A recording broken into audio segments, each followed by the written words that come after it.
notification requirements of Ohio's open meeting law under COVID-19 emergency declaration.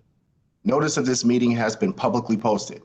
All boards and commissions under the purview of the City Planning Department conducts its meetings according to its rules of order. Actions during the meeting will be taken by voice vote. Abstentions from any vote due to a conflict of interest should be stated for the record prior to the taking of any vote. In order to ensure that everyone participating in the meeting have the opportunity to be heard, we ask that you use the raise hand feature before asking a question or making a comment. The raise hand feature can be found in the participants panel on the desktop and mobile version and activated by clicking the hand icon. Please wait for the chair or facilitator to recognize you and be sure to select unmute and announce yourself before you speak. When finished speaking, please lower your hand by clicking on the raise hand icon again and mute your microphone. We will also be utilizing the chat feature to communicate with participants. The chat feature can be activated by clicking the chat button located on the bottom of the WebEx screen. Excuse me, please mute your microphone if you're not speaking. Go ahead, Director Collier. Thank you. Next slide, please.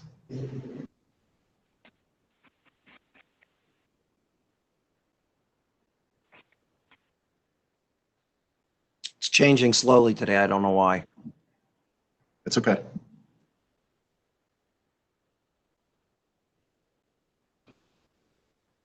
All meeting activity is being recorded via the WebEx platform. These proceedings are also being live streamed via YouTube and TV20 for public view. We have provided a link to the meeting for those who wish to speak on a particular case via our website and email. We have also received emails from those who have provided written comment on a particular matter.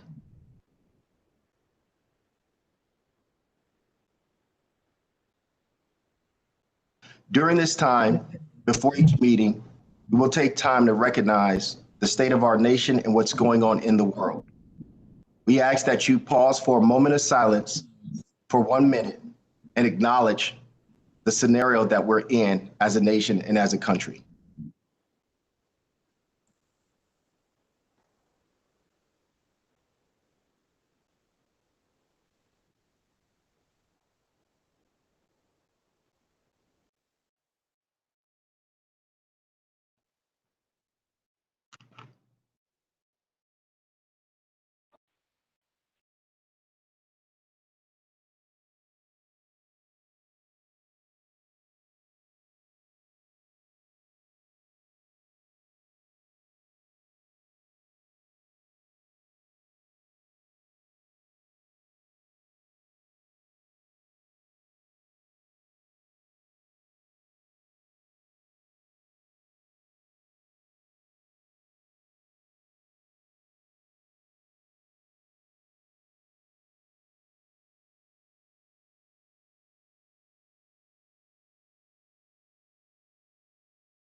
Thank you, Mr. Chairman. The meeting is yours. Michael, please call the roll. Bowen. Present. Downing. Present. Fluker. Present. Curry. Present. Hall. Slight. Present. Mr. Chairman, we have a quorum. Thank you, Michael. The first is a zoning map amendment. This is an unnumbered ordinance or unnumbered ordinance, and it's establishing a 15-foot specific map setback on properties along Carnegie Avenue between East 79th Street and East 81st Street. First, we're going to hear from staff, which is Shannon. Then we're going to hear from if there's any sponsor, and then public comments. So Shannon? Good morning, Shannon Leonard, City Planning. Next slide, please. Next slide. So this is between East 79th and East 81st along Carnegie. This was brought to our attention, project, a proposed bank going in at this location. And they consolidated several lots along Carnegie and East 79th, creating a pretty deep lots. And so basically the purpose of this is really to ensure that the new proposed development can go where the design review committee and the applicant decided would be best to fit into the character of the street. As you know, Carnegie is a little bit of a mix between auto-centric as well as Midtown, and a couple others are trying to make the street more walkable and enhance public safety. And if we do not establish a specific map setback, the building would have to be set back 15% of the average depth of the lots. And BZA would not have the authority to grant the front yard setback. And you'll notice as we go forward, there's a small building that's staying on this block, but it does not make up 20% of the aggregate street frontage. Next slide, please. So here you can see the proposal along Carnegie between East 81st and 9th. The yellow lines that you see along East 79th is an already established 15-foot specific map setback from the property line. So we're kind of following that. I spoke with Kim Scott, who is the design review coordinator and the neighborhood planner for this area, as well as the architect for this project. And they're really mirroring, their new site plan really mirrors the Dunkin' Donuts that's on the southeast corner of this, of Carnegie here on East 79th. As you'll notice to the west, it's also a Midtown mixed use district. So it already has specific setback requirements within that zone. Next slide, please. So this was the initial proposal that was brought to the design review committee. As you can see, it's a very auto-centric, suburbanish type bank. Next slide, please. Once they went through design review, this is their current proposal. I believe that they'll be moving forward, which brings it more closer to the street. A pretty predominant corner. And so with the Carnegie corridor study, they really want to make this area much more safer to our pedestrians and more walkable. Next slide, please. And so that's the proposal, to add this 15-foot specific map setback here at the property line, so that'll allow, so no buildings will be in front of this setback. It'll be more of a landscaping area, and it'll enhance this street here. And so I believe Kim Scott may be here, as well as the architect or somebody from the design review or CDC. Thank you. So good morning. Good morning. Good morning. Yes, along with the Carnegie Avenue TLCI study that was just completed toward the end of last year, as well as the future, what we envision, we really do think that this can become a safer environment for pedestrians. And with the development that is being proposed here, it somewhat mirrors what's existing. So from the Angie Soul Food on the northwest corner of that intersection, as well as the Dunkin' across the street, we really feel like this is a solution that will ensure good development for the future. Thank you. Any other people from the sponsor of this legislation? Mr. Chairman, I have no one signed up for this.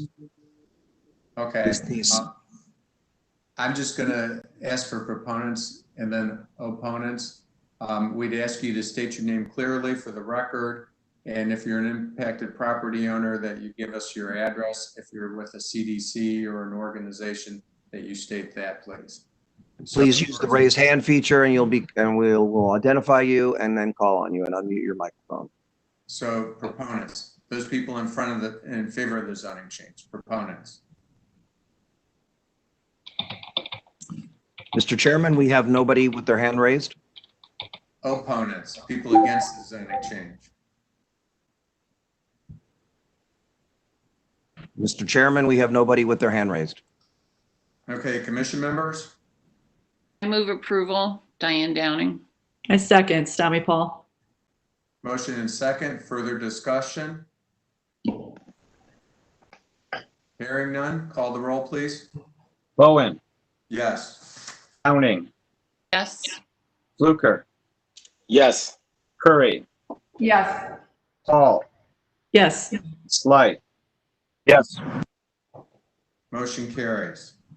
Now we're going to move on to lot consolidations and lot splits. The first one was tabled. It's permanent parcel number 016131117. This is at 3209 West 46th Street.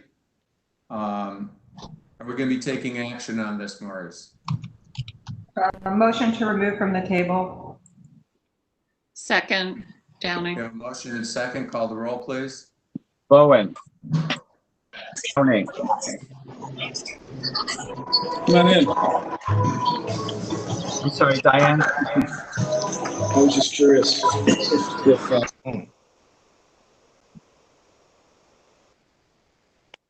Sorry, we had a little technical glitch there. Go ahead. Everybody's muted, but so if you're going to speak, go ahead and unmute yourself. Did we finish that?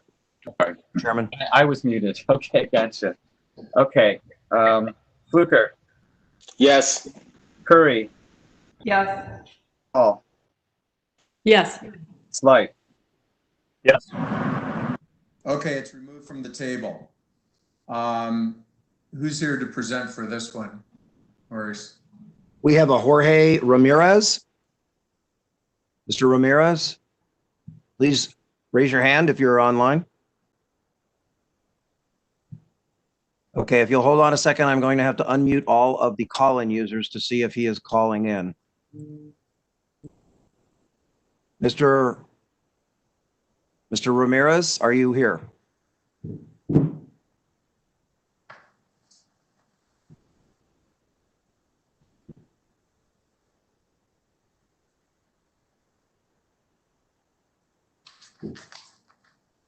I am getting nothing, Mr. Owen. Okay, so we'll hold this until the end of the meeting then. Let's move on to permanent parcel numbers 007-06-093. This is located at 2154 West 38th Street. This has also been tabled. Motion to remove from the table. I second. Motion second, call the roll, Michael? Bowen, Yes. Downing, Yes. Fluker, Yes. Curry, Yes. Paul, Yes. Slight. Yes. Okay, who do we have for this one, Maurice? This is, we have Rich Zoransky. We do have, Mr. Chairman, we do have Bill Merriman. You have your hand raised. Was that intentional? Did you want it? No? No, sir. I was trying to activate the raise hand feature. Okay, thank you very much. We have Rich Zoransky. I'm sorry if I don't know how to pronounce your last name. Zoransky? Rich?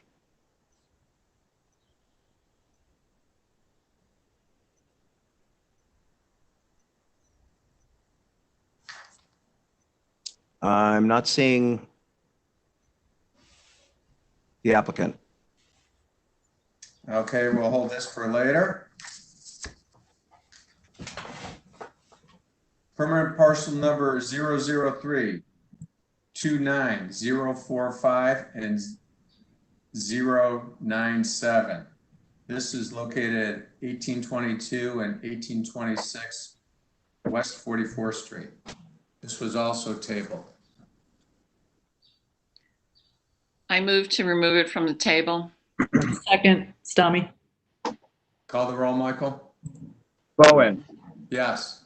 Downing, Yes. Fluker,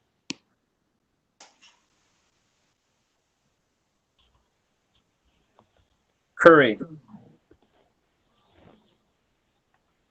Mr. Fluker, you had your microphone muted. Yes. Okay. Curry.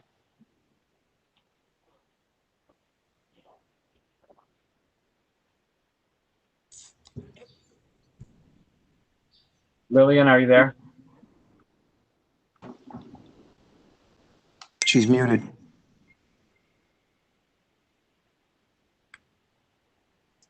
Paul Yes. and Slight. Yes. Okay, we have a majority there, so it's off the table. So who do we have for this one?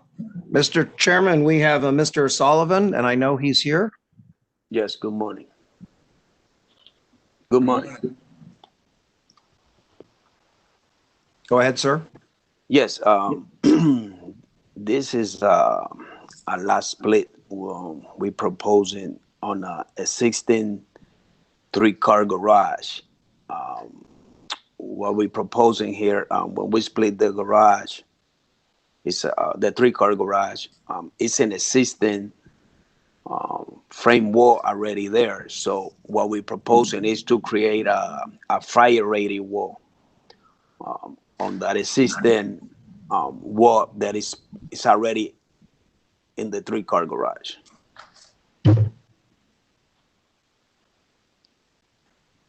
Hello.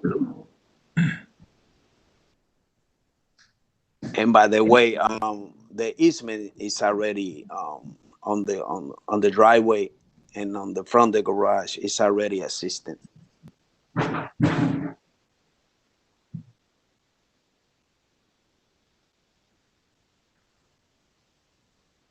Okay, this was tabled from before, and as I remember, didn't you have the garage split at one time? Yeah, well, the wall is already there where we're splitting the lot.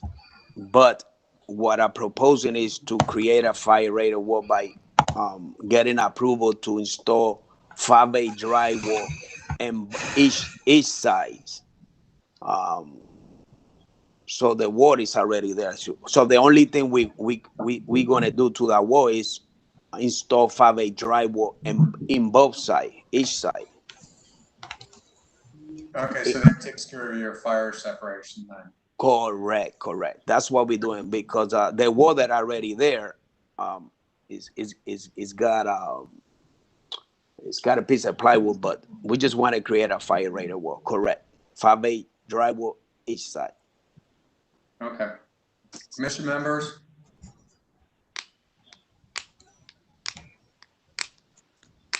I move to approve as presented. Mr. Chairman, we do have someone from, we have Donna Gregonis with her hand raised. Anna? Hi, good morning, commission members. Thanks for having me. This is Donna Gregonis with Ohio City Incorporated. So I was looking to connect with Matt Moss regarding this issue. I know he was supposed to connect with Ismail.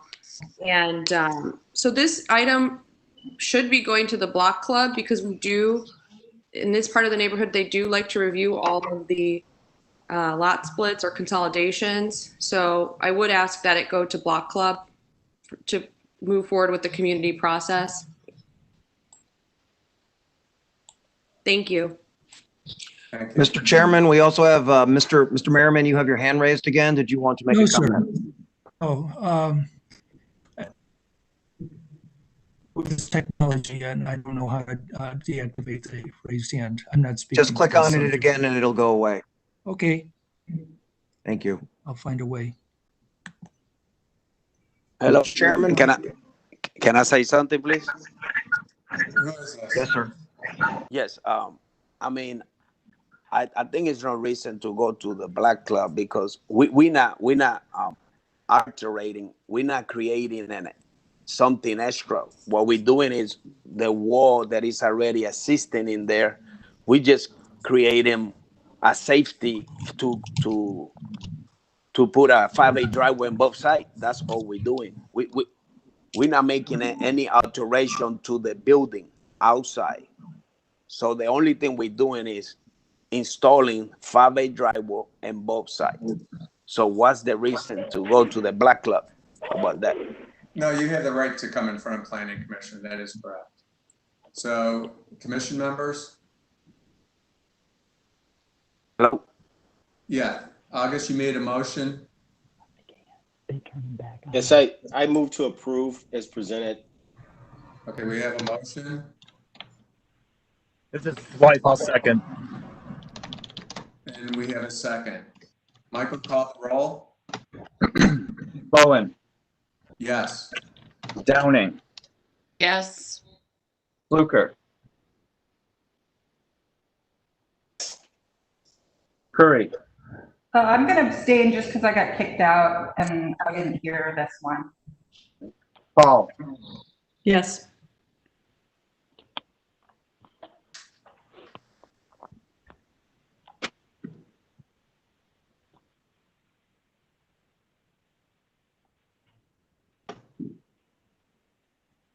Mr. Bozak, you're muted.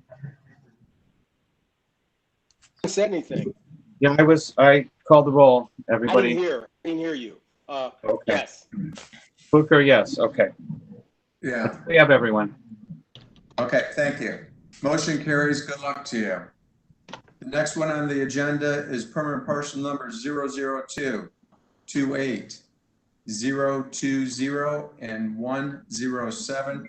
This is at 6005 and 6003 Wakefield Avenue.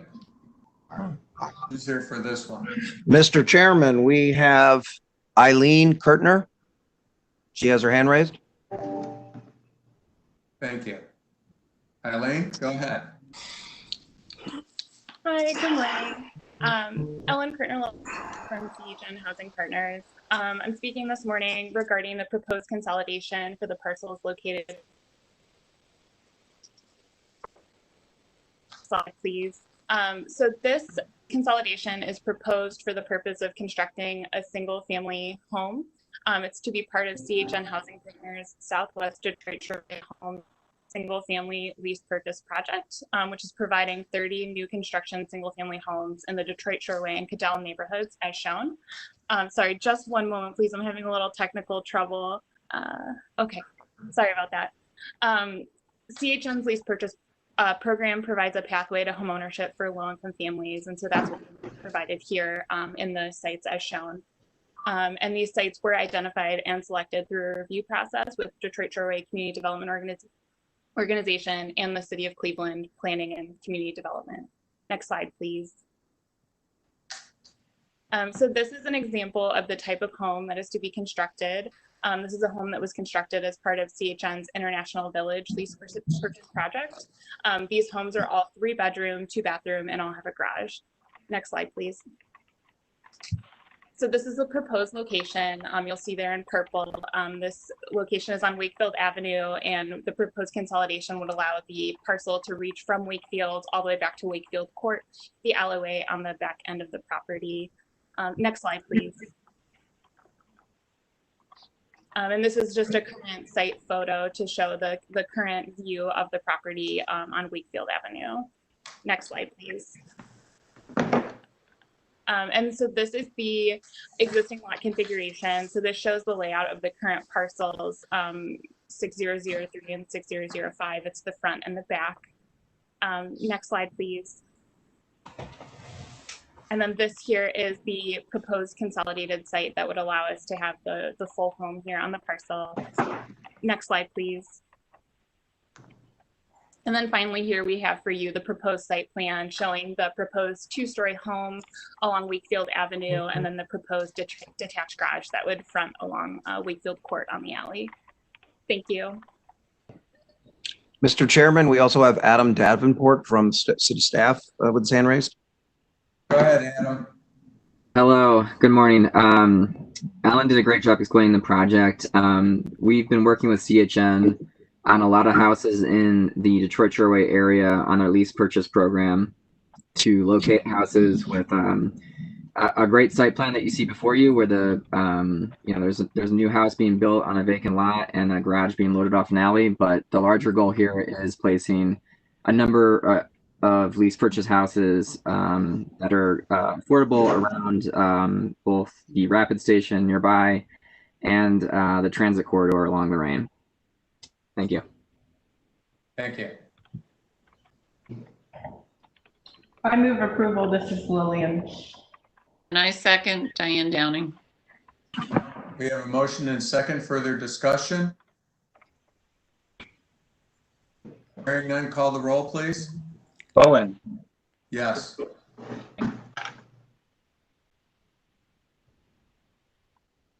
Diane, I can hear. Yes. Fluker, Abstain.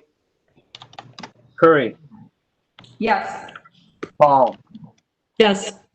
Slight, Yes. Motion carries. Good luck. Thank you. The next one is permanent parcel number 002-34030 and 029. This is at an address of 1928 West 50th Street.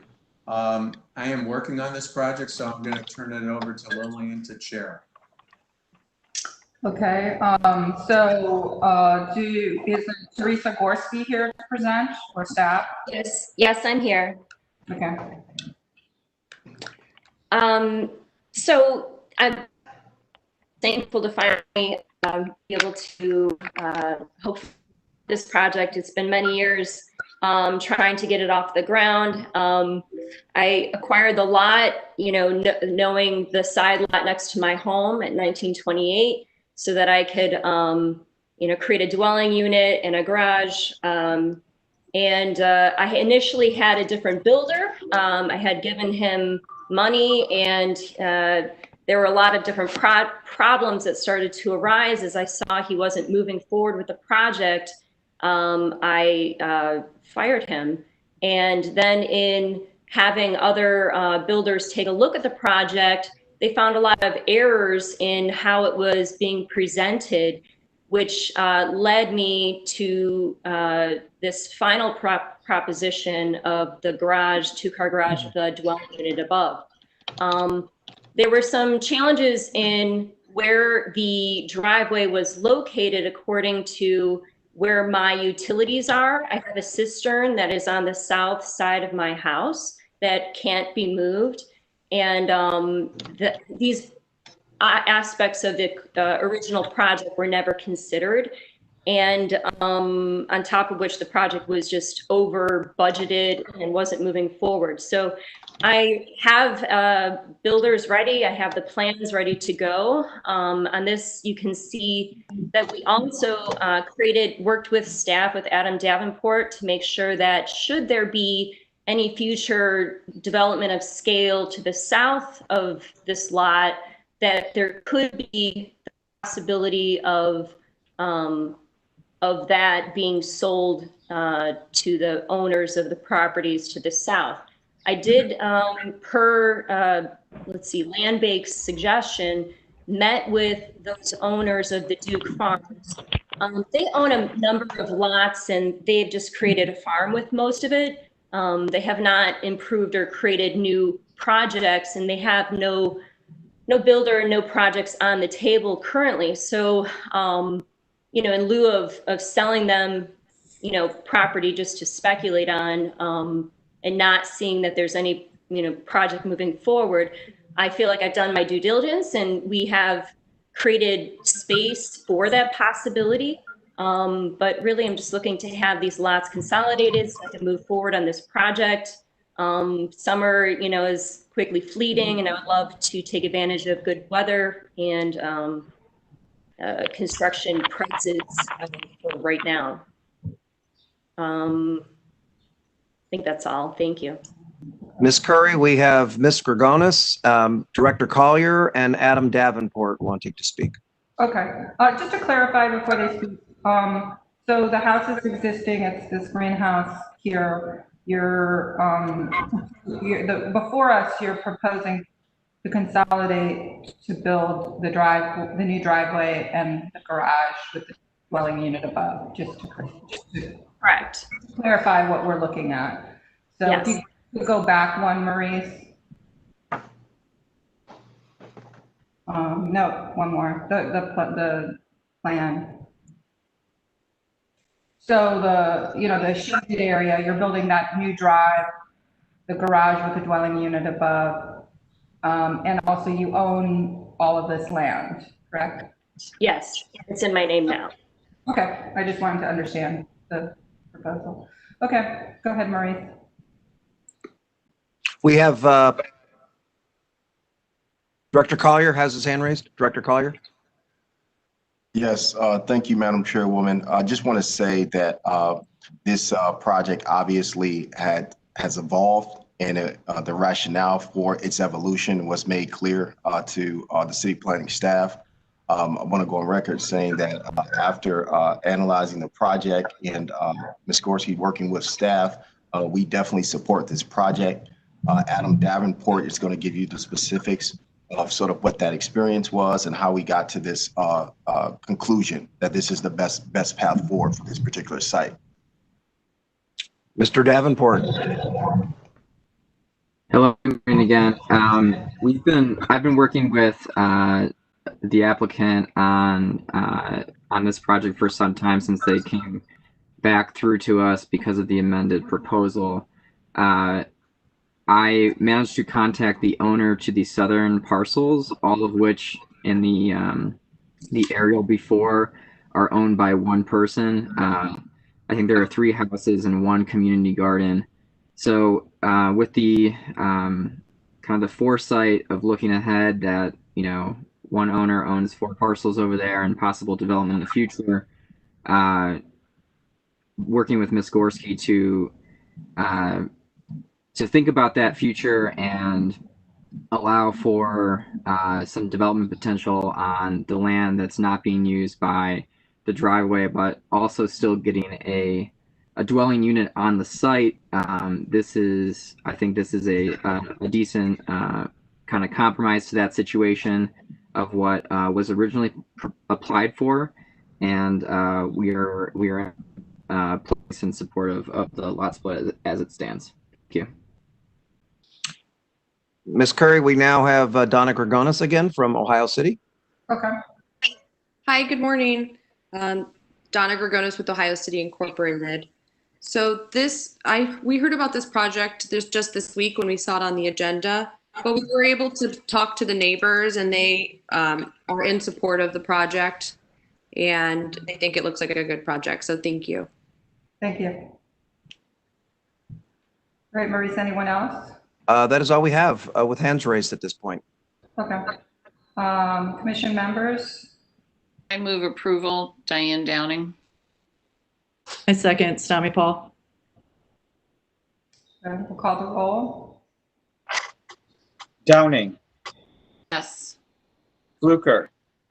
Yes. Curry. Yes. Paul. Yes. Slight. Yes. Okay. I'll turn it back over to Mr. Bowen.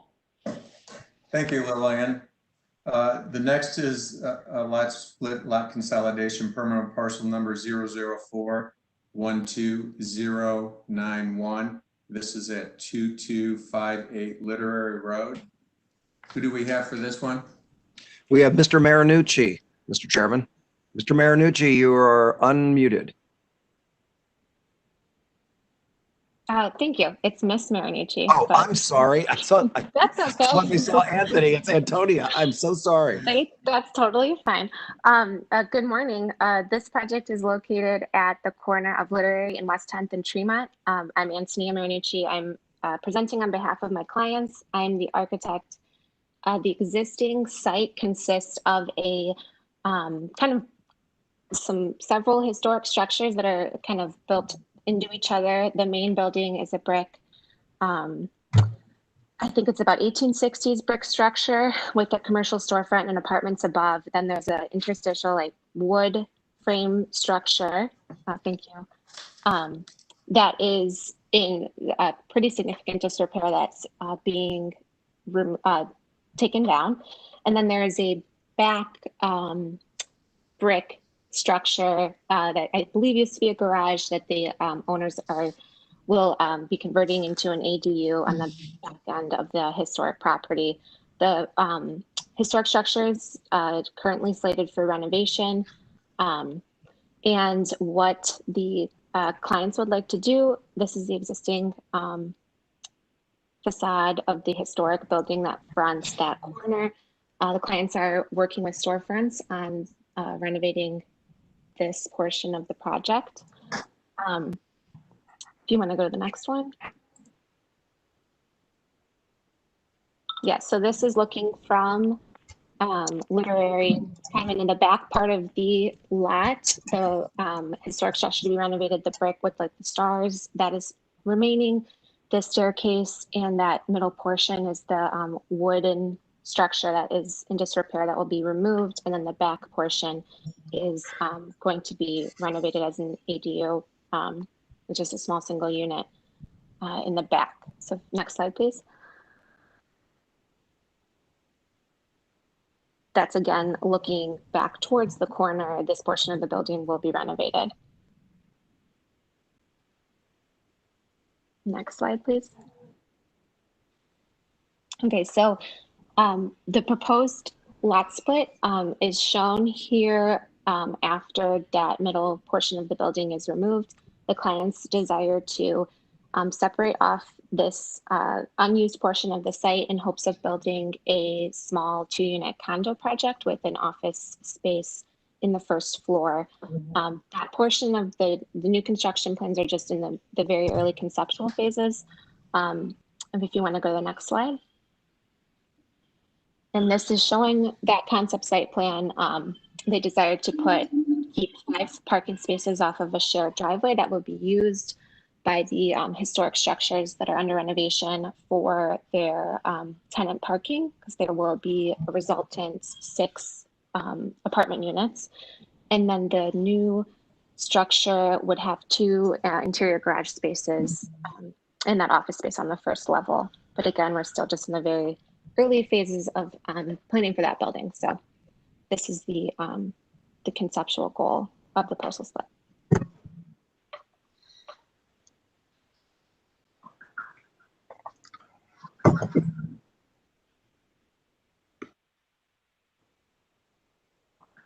Mr. Chairman, we have somebody with their hand raised that is using my account, so I'm not sure who it is. Okay. It's Kyle. It's Kyle Reese from City Planning. Thank you for the presentation, Chairman. I just wanted to make a note as we look at all of these lot splits, just making sure that the easements are in place to allow for the auto ingress egress in a place that is zoning compliant. And so this one is pretty good.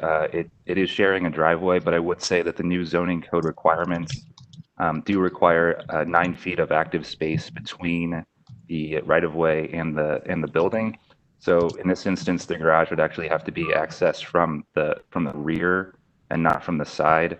And so just making sure that the easement is in place to allow for a zoning compliant structure when they come for that project. Good point. Mr. Chairman, we have Lillian Curry and Mr. Fluker with their hands raised. I just have a quick use of the rear, the small building remaining again, the existing 2-story brick structure. Oh, the one in the back corner of the site? Yes. It will be a 1-bedroom apartment. And no parking. It will just be, kitchen and living on the first floor and bedroom and bathroom on the second floor. No, and the reason I ask is that normally it's really unusual. So, it's just to my commission members. Normally when we do things with this kind of shared driveway and a separate parcel that share the driveway, we do require the documentation of either how this will be maintained, snow removal, basically the agreements in terms of the new condo building. And I know you're not that far along, but it is important in this case because you have a landlocked structure in the back, and then I'm assuming you're going to sell potentially the condo building. So we normally, in advance of approving it, to have a draft of what their shared agreements are. And I'm guessing you don't have those, so I'm just asking. Yeah, we've done this before where before staff signed off on the application, they had to see the actual executed document. Yeah, so the question would be like, even if we do approve it, subject to that, I mean, they really do need to develop those. Yeah, it would have to be subject to having that document. Mr. Chairman, we have Khalid from Tremont West. Would like to comment? Oh, I'm sorry, Mr. Fluker first. Thank you. Thank you. You're at the top of my list. So I missed you. I know. Sorry about That's that. okay. I'm not that memorable. I will concur with my colleagues concerning maintenance. Out of ignorance, I don't understand what's the acronym ADU. I'm sorry. What does that mean to the applicant? I think it's accessory dwelling unit. Okay, I didn't understand the acronym. Thank you.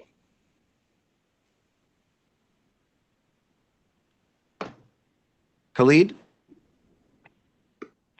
Yeah. So first of all, I want to thank the architect here for actually proposing a project here without just the lot split.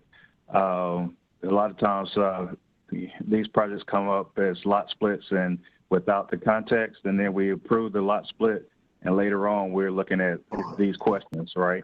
And so developers say that, well, you approved the lot split. So well, thank you for bringing that forward. I do think they have been trying to get, they're trying to get on the block club. So to have this presented to the community, I actually think the community would be supportive of the off-street parking. It would be, based on the current configuration, they would probably lose some parking on off-street parking if they moved the garage to the rear. So there would definitely be some conversations and trade-offs there. And then that would actually create another variance, a parking variance anyway that they would need regardless. So I just wanted to make those comments before you guys move forward. Thank you. Mr. Chairman, Mr. Slife has a comment. Thank you. I just want to make sure I understand Mr. Reese's comment. I like this setup that Ms. Marinucci is showing, but Kyle, are you saying that in order to have the garage enter from the side, that would need some sort of additional variance? Otherwise, it would need to come in from the back on what's currently labeled parking spot 3. Is that what you're saying? Yeah, I think Khalid's right that you might end up, you might, I wouldn't know what the whole set of variances would be for this project, but I know for certain that just seeing the site plan like this, that you would need a variance from the brand new section of the zoning code that talks about garage placement and access. And so where it's shown, where the access to the garage on the new condo building is shown in this image, wouldn't meet the new zoning code. And I appreciate that. Obviously, a triangular site is unusual, and I would fear that having to enter from the back then negates those two parking, at least spots 3 and 4, and it starts to cause things to unravel, and we can't anticipate what BZA would do. But I think the architect knows that process very well. And then you mentioned something about an easement. Were you suggesting that through this process that there's an established easement to access spots 1 and 2? I was just suggesting that I didn't see the easement on the lot split, and so if it's the case that when the condo building comes forward, they do access the garage parking from the rear, just making sure that the easement would allow for that to happen. Ms. Marinucci, are you comfortable with all that information? And I think you know very well that whatever we approve today, there will probably be more approvals in the future, and we can't really anticipate what that is. But I'd like to know that there's some idea of what's coming down the road. We are very early in the process, and coming with the lot proposal, the lot split proposal now is sort of just like as a, if this were going to be an absolute no-go, then that would stymie like our path moving forward. But we're, yes, very aware that there's going to have to be an easement here, and the owners are working on that from a legal standpoint. And yeah, we're aware that there will be definitely variances throughout the project on the renovation end and on the new construction end because of just, you know, oddities with existing structures, and the site is in odd shape.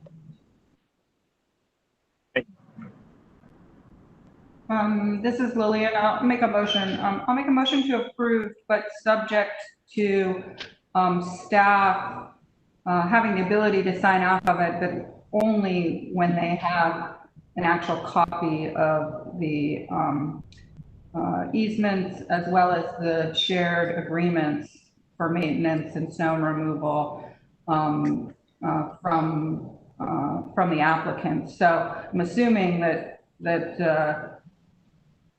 this is a bit ceremonial because staff's not going to be able to sign this until you've really gone through the process and developed the easements.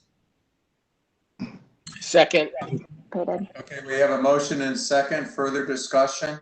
Mr. Chairman, we have Director Collier with his hand raised. Director. I would just request that submission be sent directly to me, not staff, so I'll have it. Okay. Anyone else? Call the roll, please. Bowen, Yes. Downing, Yes. Fluker, Yes. Curry, Yes. Paul, Yes. Slight. Yes. Pardon me, could I make a request? Whoever's typing, it's hard to hear people talk when you're typing and your mic's unmuted. Thank you. Thanks, August. Okay, permanent parcel number 007-09-171-212-124. This is at 3001 and 3011 Chatham Avenue. Who's here for this, Maurice? We have Mr. Jeffrey Bolt. Go ahead, Mr. Bolt. Oh, you're muted. Go ahead and unmute yourself. I had already unmuted you. There you go. And just let me know when you want the slide changed. Thank you very much. Thank you all for taking the time to hear us today. I currently live at 3001 Chatham Avenue. Our neighbor lives at 3011 Chatham Avenue. Between us, he owns a separate vacant lot. Our proposal is to split that lot. Basically, we're just going to move the fence over 15 feet. So his lot at 3011 will be enlarged and ours at 3001 would be enlarged. Both parties intend to use it for green space. If you can flip the slide, I think we got maybe some photos. And so, yeah, we're on the corner of 30th and Chatham there. And next slide. So there's kind of an aerial view of the vacant lot. We're just going to kind of split it over. Next, please. And that's kind of currently what it looks like. So upon moving the fence, we both plan to beautify it and clean it up and, yeah, help out with the neighborhood. I think there's one or two more, but that's pretty much it.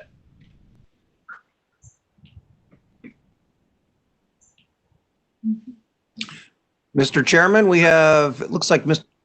Director Collier, do you have your hand raised again? Maybe not, but we definitely have Donna Grigonis. Donna? Hi, good morning again. Thank you, commission members. So this was the first time we had heard about this lot split. And I know the neighbors were not aware of it either. So we would ask that we could continue with the community process and at least present it to the neighbors. So if that would be allowed, that would be very helpful. But it does seem like a very straightforward presentation. Thank you. Yeah, and Donna, just so you know, if something gets approved, that doesn't mean that they can't go back to the neighbors to let them know what they're doing too. Thank you. Hi, everyone. I'm also the property owner. My name's Allison Bolt. We've talked to our immediate neighbors, right in the kind of the 4 or 5 houses right around us, and we are active members of our block club. So we would have taken this to the block club, but we haven't met as a block club since March. I appreciate you saying that. And we're aware of that as well, but it was just the first time we had even heard what was happening in the project. So Sure. I just want to make sure that I stand up for our community. Sure. Thank you. Thanks, Donna. I have a question. Who currently owns the property? The house to the right there, the red, that's John Weber at 3011 Chatham. So he owns his lot and the vacant lot. Okay. Well, but it's currently it's transferred and in the ownership of the red house. Yes. Okay. I guess my question then also is, we're looking at a big curb cut right now. Are you Good, yeah, looking to remove that curb cut too as part of your project? All right.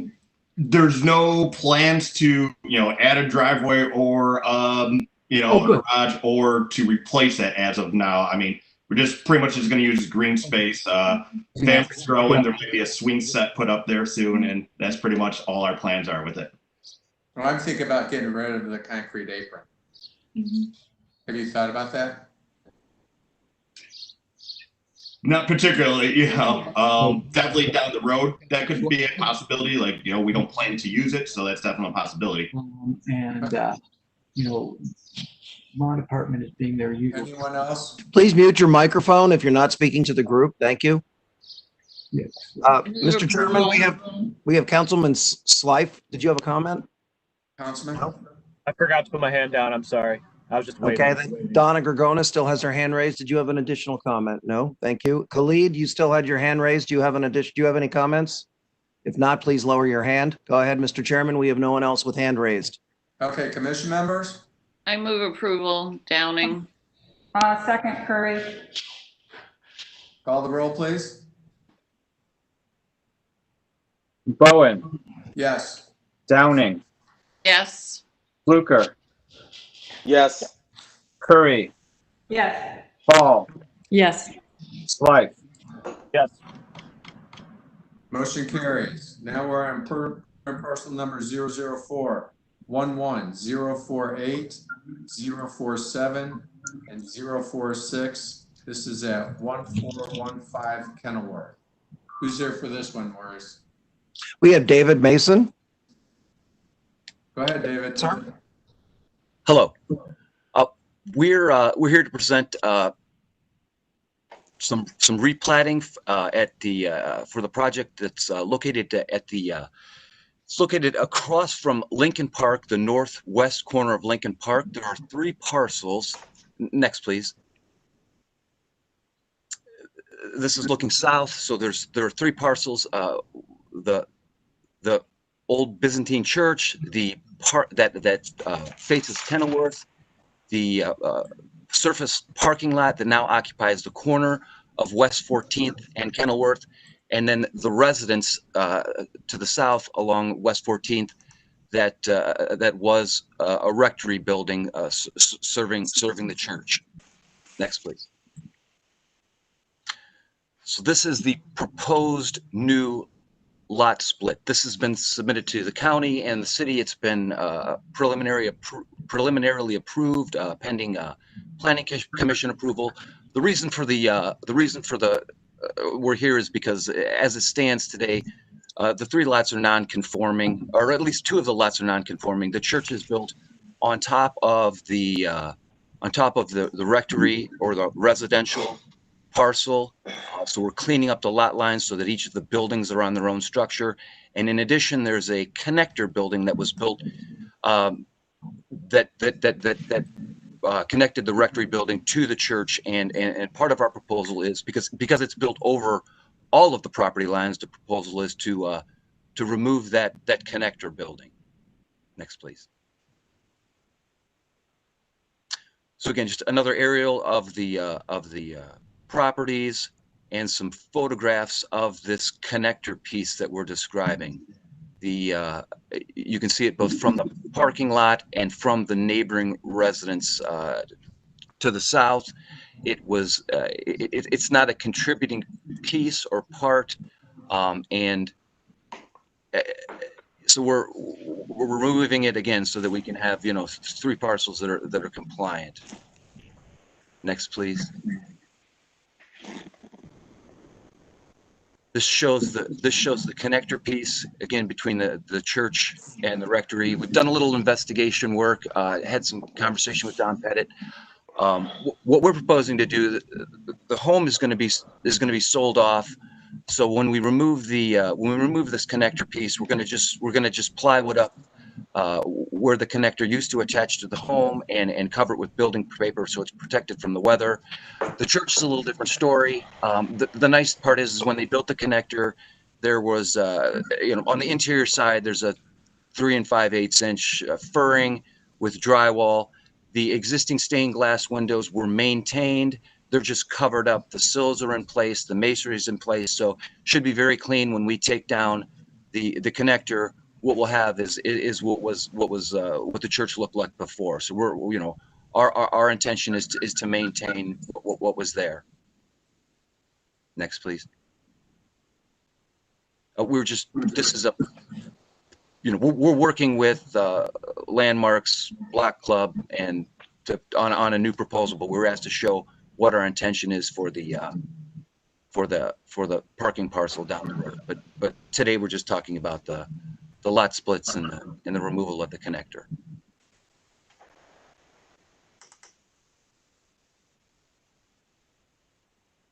Any questions or comments? We have no hands raised. I'm wondering, does Mr. Hawthorne wish to speak? Khalid? Unmute yourself. Go ahead. I just have a question for clarity purposes. So this is this demolition will still go to Landmarks, correct? David? Yes. Okay, so this is the first step in that process, and then moving forward towards Landmarks. Because, like I said, I know this is just a lot split, but not to say that this lot split puts the Landmarks in a situation where they have to approve demolition of that portion of the site, which I know is an addition that was added later. But just want to keep that decision in Landmark's hand. Yeah, so what would happen is this lot split would be subject to getting your approval for demolition, because obviously if they did a lot split with the building in between, it would be non-compliant. Yeah, that's it. Anyone else, Maurice? Mr. Chairman, we have nobody else with their hands raised at this point. Commission members? I move approval. This is Lillian. I second, Diane. We have a motion and second. Further discussion? Hearing none, call the roll. Bowen, Yes. Downing, Yes. Fluker, Yes. Curry, Yes. Paul, Yes. Slight. Yes. Good luck. Okay, the next on the agenda is conditional use permit in the pedestrian retail overlay district. This is for permanent parcel number 003-12023. Address is 2814 Detroit Avenue. I am working on this project, so I will turn it back over to Lillian. Lillian? Yep. So Maurice, I assume staff will start with conditional use. Yes, we have Shannon Leonard from staff. Shannon, unmute yourself and go ahead. Shannon Leonard, City Planning. The first thing I'm going to ask you to do is to strike E on your agenda. They do not need a conditional use for the side yard, as it is not an interior side yard. Next slide, please. Next slide. So this is the proposal here is for a co-working space fronting Detroit with a restaurant in the rear warehouse. As you know, this used to be, I believe, a nightclub. The existing conditions is in your top left picture, and the site proposal between Vermont and 28th and Detroit in your top right. And then there's a conceptual drawing on the lower picture. Next slide, please. So the first conditional use that this project needs is the off-street parking or loading areas within 40 feet of the pedestrian retail street frontage. And so when you're looking at this, does the size, shape, or layout of the subject property not permit placement of parking or driveway in a more suitable location? Or has it been demonstrated by the applicant that the placement of parking, loading, and driveway would jeopardize the continued occupancy of this subject property? I will note that they did close the curb cut on Detroit. If you're looking there where the mouse is pointing in the red, they did close that curb cut, and that parking that you see in the front of this building is city owned. So the driveway will come off of West 28th Street. Next slide, please. The second conditional use that they need is for a non-retail office. So in this section of our code, we define non-retail office as any office use whose primary activity does not involve service to customers or clients. So essentially no walk-in. So it's my understanding with this project conveyed to me by the neighborhood planner that this is more of like a member services type thing where people are renting out a co-working space. So in that terms, it would be regarded as a non-retail office. And for that particular reason, they need this conditional use. Next slide, please. In determining non-retail office, one or more of the following conditions have to apply. So was this subject space designed specifically for this type of use? Or would the denial of this application result in long-term vacancy? Or is this proposed use needed in the immediate area? So you only need one or more. Again, this is for the non-retail office fronting Detroit. The restaurant is in the rear of the property, not fronting the pedestrian street retail frontage. So that does not necessarily apply here. It's strictly for the non-retail office use fronting Detroit. Next slide, please. So again, they just need the conditional uses for A and C. We do not need the side yard conditional use here. So for the off-street or parking or loading areas, that's just because the parking spaces are within the first 40 feet of the right-of-way and the non-retail office use. Any questions? Any additional questions? Maurice, is there any applicant or anyone else who's presenting? Yes, we have Bill Merriman from representing the Block Club, and we also have, I believe, Director Ashley Shaw, and I think we have Director Collier. Did I see his? No. So we have Ashley Shaw and Bill Merriman. And also he, as well as Tim Lye's here too. Tim Lye. Okay. You do have me, Maurice. Is any of them the applicant with this? We are the applicant. Okay, maybe you could go first and then we could have the community respond. Go ahead. Sure. So I think there are these two things that we talk about. One of the parking and the other is the conditional use for the non-retail office. Obviously, the parking it's existing, it's already there. We are obviously trying to improve it and try to improve the pedestrian experience on Detroit, and we moved the curb cut to the other side, as Shannon has pointed out. And in terms of the use, we want to reiterate that, Cohedge, our client, it's obviously a co-work space, and we anticipate that it's actually going to be a lot of people who are coming in who is actually not member, but they are coming in to meet people. We have a lot of meeting spaces in the space. There are different corporate events or different presentation that people would be able to come in. So it's not like a locked door that you have to the office hours.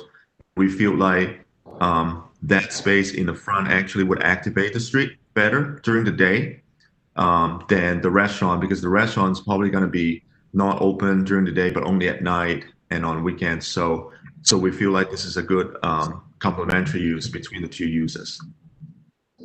Okay. Thank you. Ashley, do you want to go next? Sure, thank you. Ashley Shaw from Ohio City Incorporated. We spent a lot of time talking to the project team with city planning about the layout of the parking lot, and we felt pretty strongly that the curb cut, if they had one, should be on West 28th Street due to the amount of bike and pedestrian traffic along Detroit Avenue.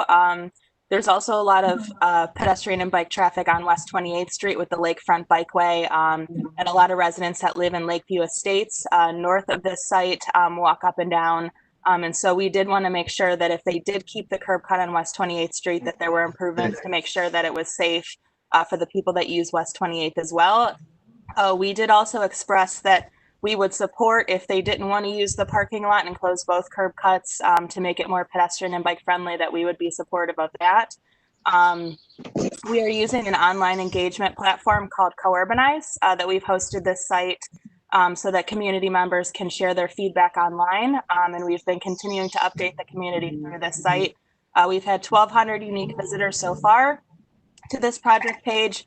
And I shared with the commission last night some of the feedback that has come in, but 67% of the people that have responded said that they value improvements to walkability the most over bike amenities, which said 8%, a social gathering space that said 8%, and parking 17%. And then the only other comments that we've had around the changes that you guys are reviewing today is that the community would like to see additional streetscape improvements here. Much of the feedback has been around making sure that the site is walkable, and I can read just a few comments here. More streetscape improvements. If you've walked down Detroit on a hot summer day, there is no tree cover. The intersection is for both bus and bikes, and it's awful. The site is challenged by vehicular traffic on West 28th in Detroit. Any curb cut location will be difficult to design in a safe manner. The barren streetscape needs improvement to support pedestrian traffic. Safety for cyclists needs to be incorporated as well. That's a lot to address for the tight corner that already has heavy traffic. And the location is so close to the lakefront bike trail. I think it would be awesome to make sure that there's any easy connection for people walking and biking. And then they also met with the Block Club, and much of the discussion at the Block Club was around site improvements in the concept and not around the items that you're reviewing today, but they are going back to the Block Club next Thursday. Okay, thank you. Mr. Merriman? Mr. Merriman, go ahead. Good morning, sir, and thank you very much. Can you hear me? Yes. Good. The history with this location goes back almost, remember there was an abandoned gas station on the side of the parking lot. And then for many years, I used the appliance parts customer service that was available to purchase replacement parts for my washing machines and dryers and refrigerators and so forth. And I remember about 20 years ago when there was a mysterious development there that did not go before the Block Club, involved transferring in a liquor license without community review. So I'm very, very engaged with the site. Our relationship goes back a long ways. I'm kind of concerned about, I'm impressed by the talent and the energy of this proposal and by the presence of Mr. Bowen. And I just wanted to point out that Mr. Bowen is both the principal for the development as well as a principal in the City Planning Commission. And I wonder if, we might have, some issue of concern there. My major interest in this particular presentation is parking. The elevation presented this morning is not actually the elevation that was presented less than 24 hours ago to the Design Review Committee. That elevation had removed the Detroit Avenue curb cut to demonstrate the projected layout of the development. Also, the rooftop patio and the access via an exterior stairscape was eliminated. And so I'm confused. There's one plan going before the City Planning Commission, and another plan 24 hours ago was presented to the Design Review at Ohio City. They authorized and supported the plan that did not have the rooftop patio, did not have the fire escape type access to the patio. And if the patio is not going to be there and the exterior access is not necessary, we don't have to lose 4 parking spaces. Now I'm getting back to my primary concern. When I was talking yesterday, I said that the 2 spots in front of my house that includes a fire hydrant were illegally being used. Mr. Snavely, the developer of the course, says that one of the challenges of parking in the neighborhood. I'm asking your committee to please consider restoring those 4 missing parking spaces. 2 of them were certainly not necessary because the exterior fire escape or access is no longer present in the final design, nor would the balancing gardenscape down by the street corner be necessary. So I'm fighting tooth and nail. I went to Board of Zoning Appeals on several occasions when it was bounced to make sure that they provided 75 spaces of off-street parking in addition to their parking lot across the street. With a restaurant there and community events coming up, I don't anticipate there being enough parking in the neighborhood, but rather because of the shortage, I ask that your board please consider the parking needs and the pressure on parking in the neighborhood and restore those 4 missing spots. Okay. God bless Yeah, you. Miss Miss Curry, we have Miss Leonard, I believe, has a response to those comments. Okay, hold on. And then we also have Director Collier. Sorry. So first I would say, I'd like to point out for the record that Mr. Bowman has left the table and is recused from this matter as a point of note. And then I will kick it over to Mr. Collier and Mrs. Leonard. Thank you. Just a couple of points I want to make, and I was actually going to articulate the point that Ms. Curry made. But with respect to the actual proposal itself, the previous iteration, I didn't call a rooftop patio either on the previous iteration, but I actually think it's a really good thing to have that type of amenity, particularly for a couple of reasons, not just because you have individuals occupying the space and they have exterior amenities, but also visually because you have verticality surrounding this particular building and people are going to be looking down at it out of their residential units. So actually activating the rooftop, I think, is a positive for that reason. The other thing I do want to point out with respect to the 4 parking spaces and eliminating the curb cut off of Detroit, I think that's a positive thing in a number of ways. And I do want to say you do need to be mindful of 28th Street because you have a lot of pedestrian activity with folks coming and walking into the neighborhood from Lakeview.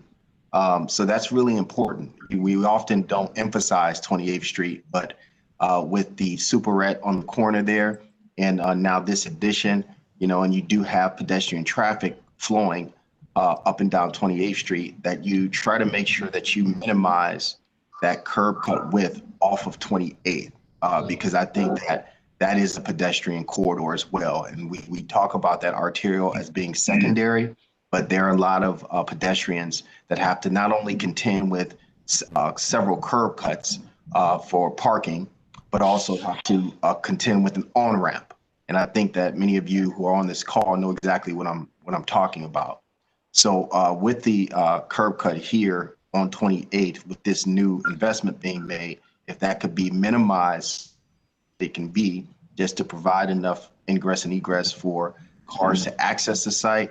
I think that would be appropriate. Thank you, Madam Chairman. Chairwoman. Madam Chair, we still have Ms. Leonard, and now we have Ashley Shaw and John Watkins also wishing to speak.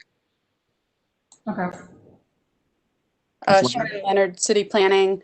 So this application, when we received it, was about a week ago from the neighborhood planner, and these were the plans that he presented to us. It is still going through the design review process, is my understanding.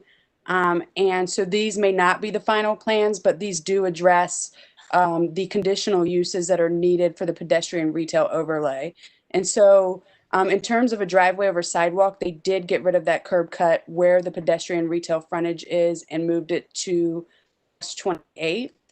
And so really the off-street parking that we're referencing in this conditional use is within the parking lot. And it's because that first parking space or first 2 parking spaces are within 40 feet of where the retail frontage line is, and then the non-retail office use. And so those are basically just the conditional uses that are required for a pedestrian retail overlay. Anything to do with the firescape, streetscape, all of that will be settled through the design review process back through, I believe, Landmarks Commission or perhaps Planning Commission. So I just wanted to make those clarifications. Sure. Okay, we have a long agenda, so let's keep going with a couple more comments. We could keep them brief. Maurice, who's next? We have Ashley Shaw next. I just wanted to ask a clarifying question, and maybe Shannon just answered it. We were under the impression that the rooftop deck was being removed, so I just wanted to see if the rooftop is back on or if it's not from the project manager. Shannon? Honestly, that is a design review question. This is just for the conditional uses. I'm not aware. Mr. Watkins? Yeah, I can address that. The original concept was to do that, and we were working with a potential food and beverage partner. Those discussions did not result in an agreement. So for now, we've chosen to remove that. There are other potential negotiations, but for now, we plan on not having that rooftop, but if there were an opportunity, we would bring that back, and we hope to make that final decision in the next couple weeks. Okay, thank you. All right, commission members, I'm going to close kind of the comment now and ask. I do have one other, I'm sorry, I do have one other comment. Okay, yep, go ahead. Yeah, thank you. So I just wanted to address Mr. Merriman's comments about the parking. We've listened to OCI, to the Block Club. We've listened to other voices in the community, and there's really two views. One is that we eliminate all the parking in that parking lot and turn that into some sort of park that is available to be used by the community. And then we have other comments that would including Mr. Merriman's, to maximize the parking available there. And so, we listened to all this feedback and have tried to be flexible and create a space that, during the day can be used as parking for the users of our facilities, and then in evenings and weekends, that could either be used as a parking lot or be activated for different kinds of programming, whether it's a street fair, a farmer's market, erect a tent there that people could use. And so we really are trying to make this to be an amenity for the community, especially on weekends and evenings. And I think we've worked very hard and tried very hard to listen to those voices and create a solution that works for most, but not all. Okay, thank you very much. Okay, we're going to close the public portion, and commission members, any discussion, comment, questions? This is Councilman Slife. Oh, sorry, go ahead. I move approval, Downing. Okay, we'll hold the discussion of motion. Do we have a second before we start the discussion? Second. Okay, and then discussion to Councilman Slade. Yeah, just this is related to this, but a broader concept that I want us all to be aware of. I frequently hear suggestions that we should be eliminating parking and prioritizing pedestrians and bikes in transit. And it's not that I'm opposed to any of those things. However, I want us all to remember that there's a balance to strike, because there are people who are disabled. There are people like me who are carting around a toddler, and parking is still necessary. So I think as it relates to this, any idea that we should be getting rid of what's an existing parking lot, I just don't think that's fair to the property owner. And I want us all to remember that we do live in a world that is pretty car centric. Hopefully that changes as we move into the future. But I don't want us to, lose sight of how businesses need to be successful in our city by taking away too many parking or being overly eager to turn Cleveland into Manhattan, because they're just different spatial landscapes. So that's just a general comment that I want us all to be aware of as we move forward in future development projects. I agree with you. Sometimes compromise. So any other discussion from the members before we call the roll? Thank you. So if you could, we have a motion and a second on the conditional use. If you could call the roll for Michael. Downing. Yes. Fluker. Yes. Curry, Yes. Paul, Yes. Smythe. Yes. Okay, thank you. I'd like to say, I think. Madam Chair, may I interrupt for 1 second? Ms. Leonard also wanted to point out that you need to strike E from the Yes. motion. Yes, I so noted. I mean, I think that, I don't know if you would like, that added to the motion and we revote maybe, or, but it's kind of moot because it's not required, so. I mean, I'll ask Michael about that, what he thinks, but I'm not sure we need to because it's not even required. Yeah, I don't think we need to, Madam Chair. I think I would consider it a typo that we can just easily ignore. Okay, thank you. So we'll turn it back over to Chairman Bowen. Thank you. You guys. We're on to mandatory referrals. This is ordinance number 462-2020 to supplement the codified ordinance of Cleveland 1976 by amending section 337.251 as amended by ordinance number 144-16 passed January 23rd, 2017, related to the limited lodging in a residence district. Who's here to speak to that? Mr. Chairman, we have Councilman McCormick. Are you here? Mr. Chairman, I've spoken with Councilman McCormick. He is not here, and actually council is meeting with the administration next week to discuss this legislation. So he's requested that this be tabled until the next meeting. So I'd like to make that motion. Second. So we have a motion and second to a date. August. Yeah. Call the roll, please. Bowen. Downing. Yes. Fluker. Yes. Curry. Yes. Paul. Yes. Smythe. Yes. Okay, we're moving on to administrative approvals. Take a look at them. I can tell you number 1 and 2, I will have to recuse myself from.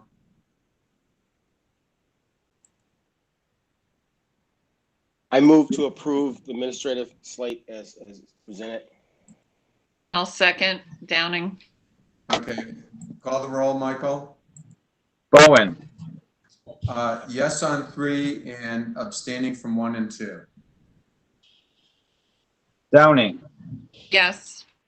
Fluker. Yes. Curry. Yes. Paul. Yes. Smythe. Yes. Great. Far West Design Review. This is West 73rd Street multifamily new construction, seeking schematic design approval. It's located at 1391 West 73rd Street. Who's here for this? We have Matt Neff and Paul Glowacki from Dimmitt Architects. Could you both unmute your microphones, and I'll need to swear you in. You solemnly swear to tell the truth, the whole truth, and nothing but the truth, as you shall answer under the penalty of perjury? I do. I do. Thank you. Go ahead. All right, well, this is Matt. I'm here representing the development group. I wanted to thank you guys for your time and listening to this presentation today. And I'll let Paul make the presentation. Thank you. Good morning, Commission. So I'm online and I'm also call-in user 3 just to make sure that I don't get muted. Thank you for your time this morning. Good morning, Commission members. It's been a while since I've presented in front of you, and I guess even this is a little bit of an odd situation, but appreciate your time. I am presenting on behalf of United Community Developers and Dimmitt Architects. This project on West 73rd, a multi-family residential 3-story building over a subgrade parking plan. Just to give you a kind of a global view, the project is just north of Detroit Avenue on the east side of West 73rd. It's near the Battery Park residential development area just south of that. The current parcel, if we could go to the next slide just for some surrounding context photos. So the upper left-hand side is the funeral home on the corner of West 73rd and Detroit that is just to the south of this project. The middle slide is the community garden that is literally adjacent to the south side of our property, proposed property. And then the warehouse buildings in the middle slides and the lower central side are some existing commercial buildings that are on the site that are proposed for demolition to clear the site for this new project. A couple other context photos shown here are the residential context photos that are really on the west side of West 73rd. Primarily single family homes, 2 stories to 3 story kind of built out attic spaces, and a traditional large front porch. And that's pretty consistent across the street from this proposed site. If I can go back to the previous slide very quickly. So here's the site plan. To the east of us is a large soccer field for the school. To the south, I mentioned the community garden and the funeral home. To the north, a couple of additional warehouse buildings, and then some, I think, previously demolished properties going further north to the Battery Park area. And then to the west, the single family residential fabric of that neighborhood. Kind of some notable things about the site. There's quite a big slope from the north side being the high side, or sorry, the south side being the high side to the north side being the low side. Approximately 10 foot of slope across that north to south direction. And we are planning on using that to our advantage a bit to bury the parking level below grade into that slope.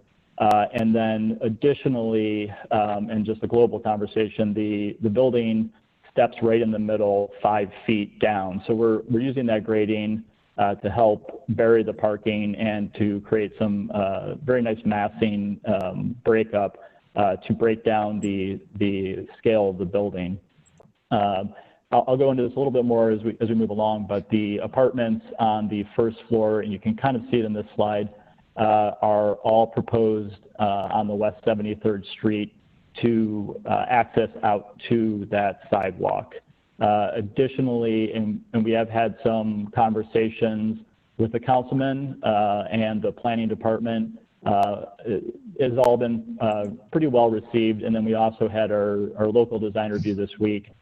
They had some additional comments about that, and I can speak to that a little bit more. We've already started updating our plans.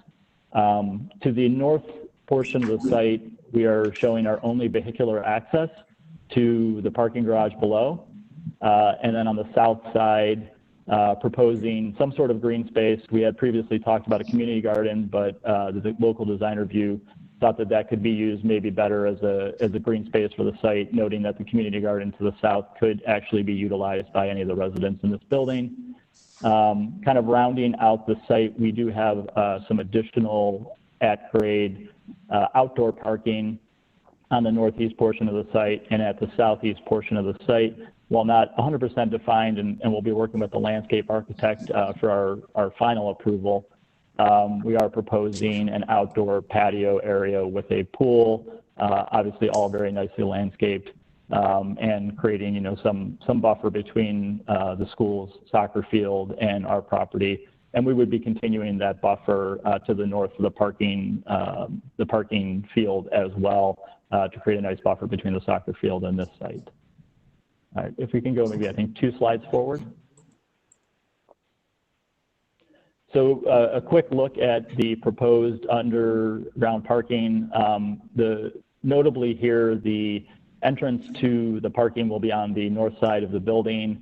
It will actually slope down about 4 to 5 feet to access that parking garage so that we can completely bury it below the building and not have any real semblance of seeing the parking garage. And then it would slope back up to the outdoor parking in the rear. We are proposing currently that the trash chutes in the building would come down in the back of the building, and that the trash trucks could either maneuver back to the back portion to get the trash out there, or depending on management, we could move that through the building and then out through the overhead garage doors. Next slide, please.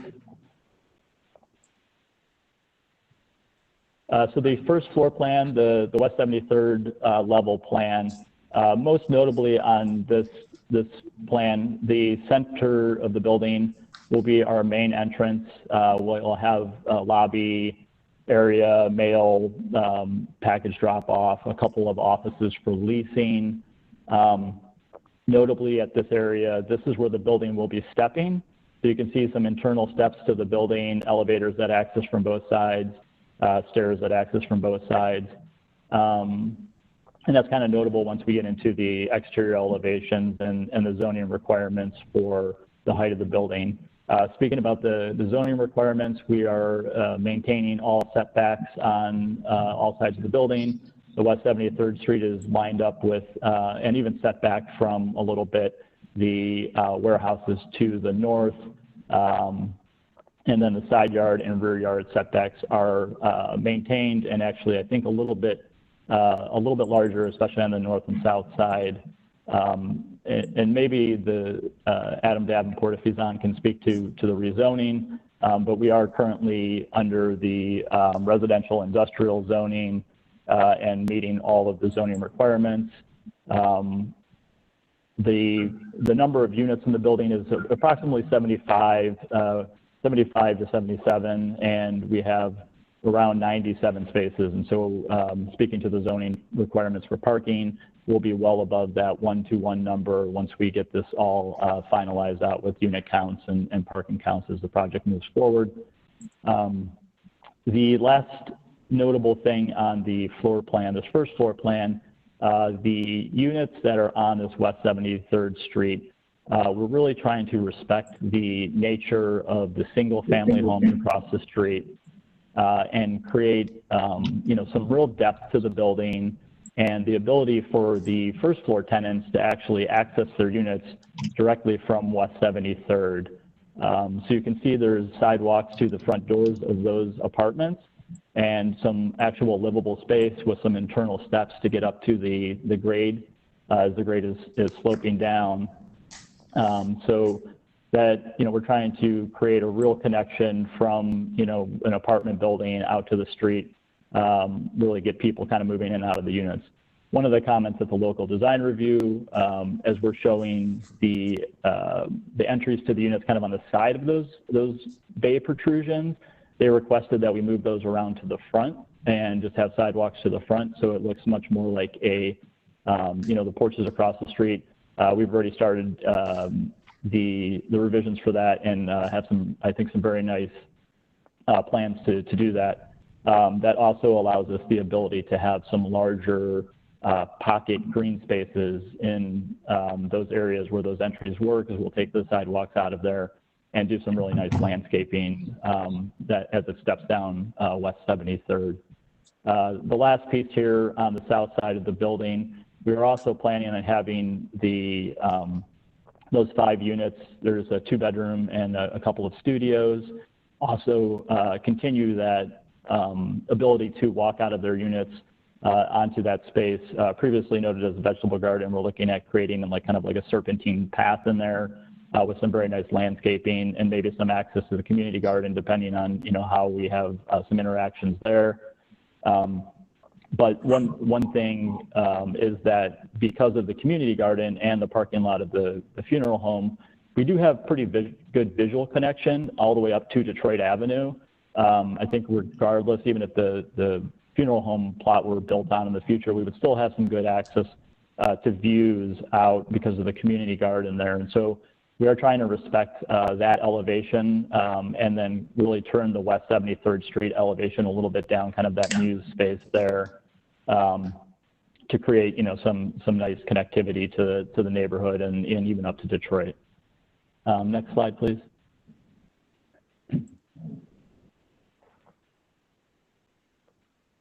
So typical upper level residential plans, and you'll see this a little bit more in the elevations and renderings. The apartments that front onto the West 73rd they only have enclosed space on that first floor. On the second and third floor, second floor is kind of a semi-enclosed space. It'll be exterior, but kind of more structured. And then on the third floor, it will be just kind of a typical residential, balcony styling. The center of the building, with the stepping of the building, allows us to get some nice two-story space or even three-story space for the entry lobby, which we think could be a really nice opportunity for some great lighting, some maybe sculptural lighting in there, or even some artwork that could kind of fill that space and have a nice presence out onto West 73rd as you're kind of moving down the street. Next slide, please.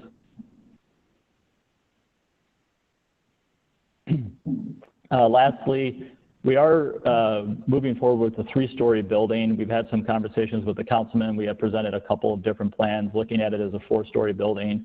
But in terms of maintaining the zoning requirements, we are only going to be using the fourth floor as an amenity level. And so we would have, typical apartment amenities for a project that's market rate, kind of the quality that you would expect of, a club room, a kitchenette area, fitness space up there, and then very likely a large outdoor deck area, especially noting the views to the north and to the lake and to Edgewater Park. We really think that, this is going to be one of the great selling points of this site and this project. Notably, the amenity space is set back, I think it's like 35 feet from the lot line, so we'd still be within our zoning requirements, but also more from a visual aspect and a massing aspect to the surrounding neighborhood. We really wanted to pull that back as far east as we could, and kind of kept it on the lower end of the building. So there really shouldn't be, you shouldn't really feel the presence of this fourth story from the pedestrian experience. Next slide, please.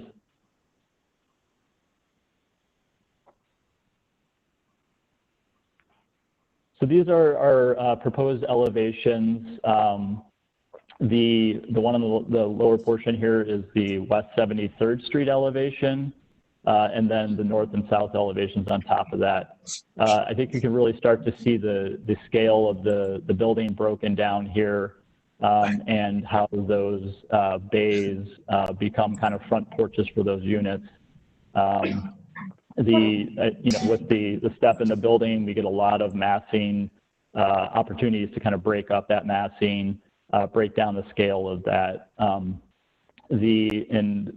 The thought is that it's a bit more of a modern approach than the traditional porches across the street, but we do feel like it'll have kind of that same interaction. Really, the use, I think, is the part that we want to really pull from those houses, that people would be walking into more of like a townhome type of situation than an apartment building, and the ability to have a lot of access points along that facade for interaction between the units themselves, the residents, the street. I mean, we all know what a great boon Edgewater has been since it's been transformed, and definitely would think that these people would be walking down there, walking their dogs around. So want to create a lot of opportunities for that interaction. A quick note, as we've been working through this the last couple days, the comment from the local design review to create access points. So all those boxes, the brown and dark gray boxes on there, there's a kind of a small skinny window with a canopy above it at each of those, and those we propose to be the front entry doors, with a nice little stoop that would bring in some of this materiality.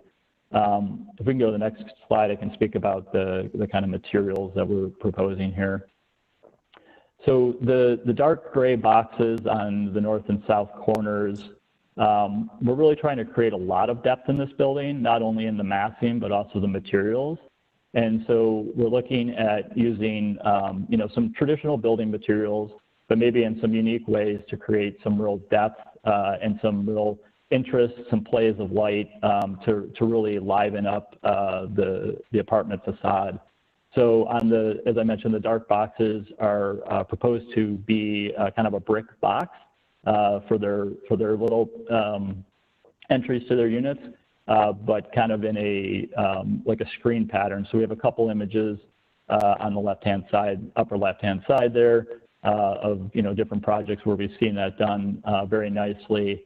And then the other balconies or porches as we go down are a mix of kind of a, whether it would be wood or a wood composite product, probably wood composite just because of the long-term maintenance and, wanting to keep a high quality,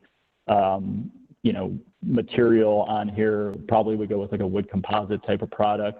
But playing with the, the solid nature of the first floor portion, that's the entries to those units.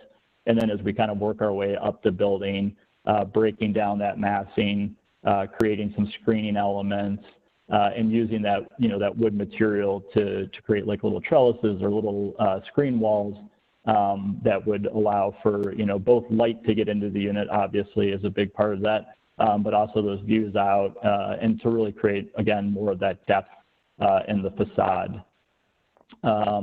Rounding out the materials, the light gray boxes, we're looking at like a large format product. Nichiha has a very nice product. Virock is another one that's a really good large scale composite panel. We're noting like a concrete looking cladding, but not that material that you've probably seen where it's a big panel and then it's got the big, the four form holes in the corner. We'd want to do something that's a little bit more sleek and refined than that. So probably just kind of the gray tone flat panel. And then the medium gray product that's kind of set back the main body of the building would be something, similar to a hardy board. Lap siding. We're showing a couple of images to the right of maybe the color in the lower image and then maybe a patterning in the upper image to play with the, the lapping of that material to create some interest in kind of the background product even. The main central entry area would be, again, that concrete cladding, a large amount of glass. And again, as I was stating, we really have an opportunity there to get a real accent piece to the building just because of the nature of the stepping of the building. Lastly, the amenity level in the background could be kind of really any material. I don't know that we've defined it. It might be the hardy. In a vertical application, could be like a nice corrugated metal in a vertical application. But again, noting that that's set back, we would propose that that's really not seen too much from the street. Next slide, please.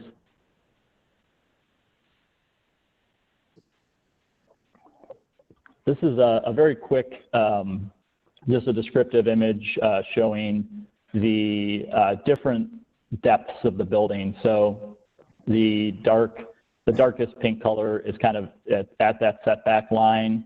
The main body of the building, and I apologize, this is a little bit older of an elevation, but I think get the point. The lighter pink color is actually set back 8 feet, and that's really that main body, that hardy lap siding I was mentioning.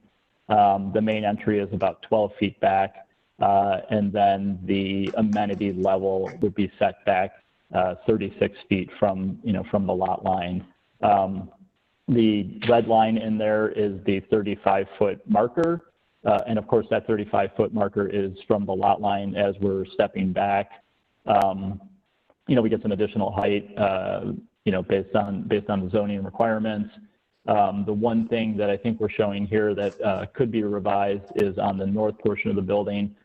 We've kind of brought that parapet up a bit to create a balcony edge for the roof deck. That could be brought down, and we could set back that parapet there to kind of maintain that requirement. But in terms of the massing, we thought that it kind of didn't really give a good accent end to the building. So definitely would look to your guidance on that element. Next slide, please. So some quick kind of massing models that we've done for it, and of course for the final we'll have the more high resolution renderings for your review. But I think really what we're trying to with all of these 3D views is just really excuse me, really accent the the breakdown of materials, massing, the setbacks, even kind of the front yard areas that what is an apartment building really gets broken down into more of the residential scale of the neighboring properties. You can go through a couple of these renderings if you want to move forward a slide. Very quickly here, just showing the access to that garage on the north side of the building, sloping down, entering, and then sloping back up to the parking. Also, you can kind of see the breakdown at the center portion of the building where that 5 to 6 foot step happens to accommodate the grading. The nice thing that actually does too is it gives a bit of variety along the ground floor elevation rather than having every one of those entries at the exact same height. They'll all be kind of stepping down based on that grading and create some some variation, some small differences for each of those entries for those units. Next slide, please. A street level view so you can kind of see the stepping and the massing. Next slide, please. And then kind of the view back the other way. If we could go back 3 slides, I wanted to note one quick item on the south. Yes, this one here. Thank you. So as I was mentioning, the south elevation of the building, though, would be typically kind of a side elevation and maybe left to a lesser quality, a lesser material, a lesser design.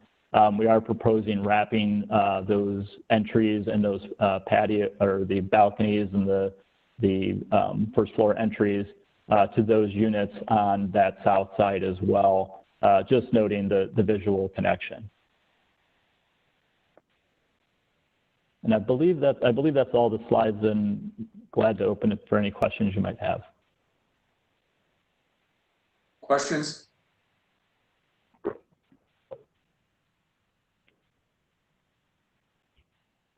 Commission members? I move approval. Diane. We did have one chat question on landscaping. What's the question? Please discuss the landscaping. Yeah, so I think I talked a little bit about the site during the site plan portion about these kind of little pockets of landscaping along the West 73rd side. We are working with the landscape architect, Peggy Brown, to develop that, and we will have much more of those details, including all the the planting schedules that are required for the final review. But I think the notable things there really is that we are trying to create somewhat of a front yard feel along West 73rd, and then really create a nice green spine along the south side of that building. To allow for those residents to have some nice outdoor space, be able to really walk maybe their dogs around the whole building. And then we'll of course have some heavy landscaping on the east side of the pool area to create screening, privacy for the school kids and the people in the pool as well. And probably some sort of decorative type fencing along that side incorporated with the landscaping. Peggy Brown does a really great job incorporating some nice sculptural elements into her landscaping. So we would hope to have some of those there for sure. Thank you. Mr. Chairman, we also have Adam Davenport. I completely forgot that he had raised his hand. Oh, Adam, go ahead. Thanks.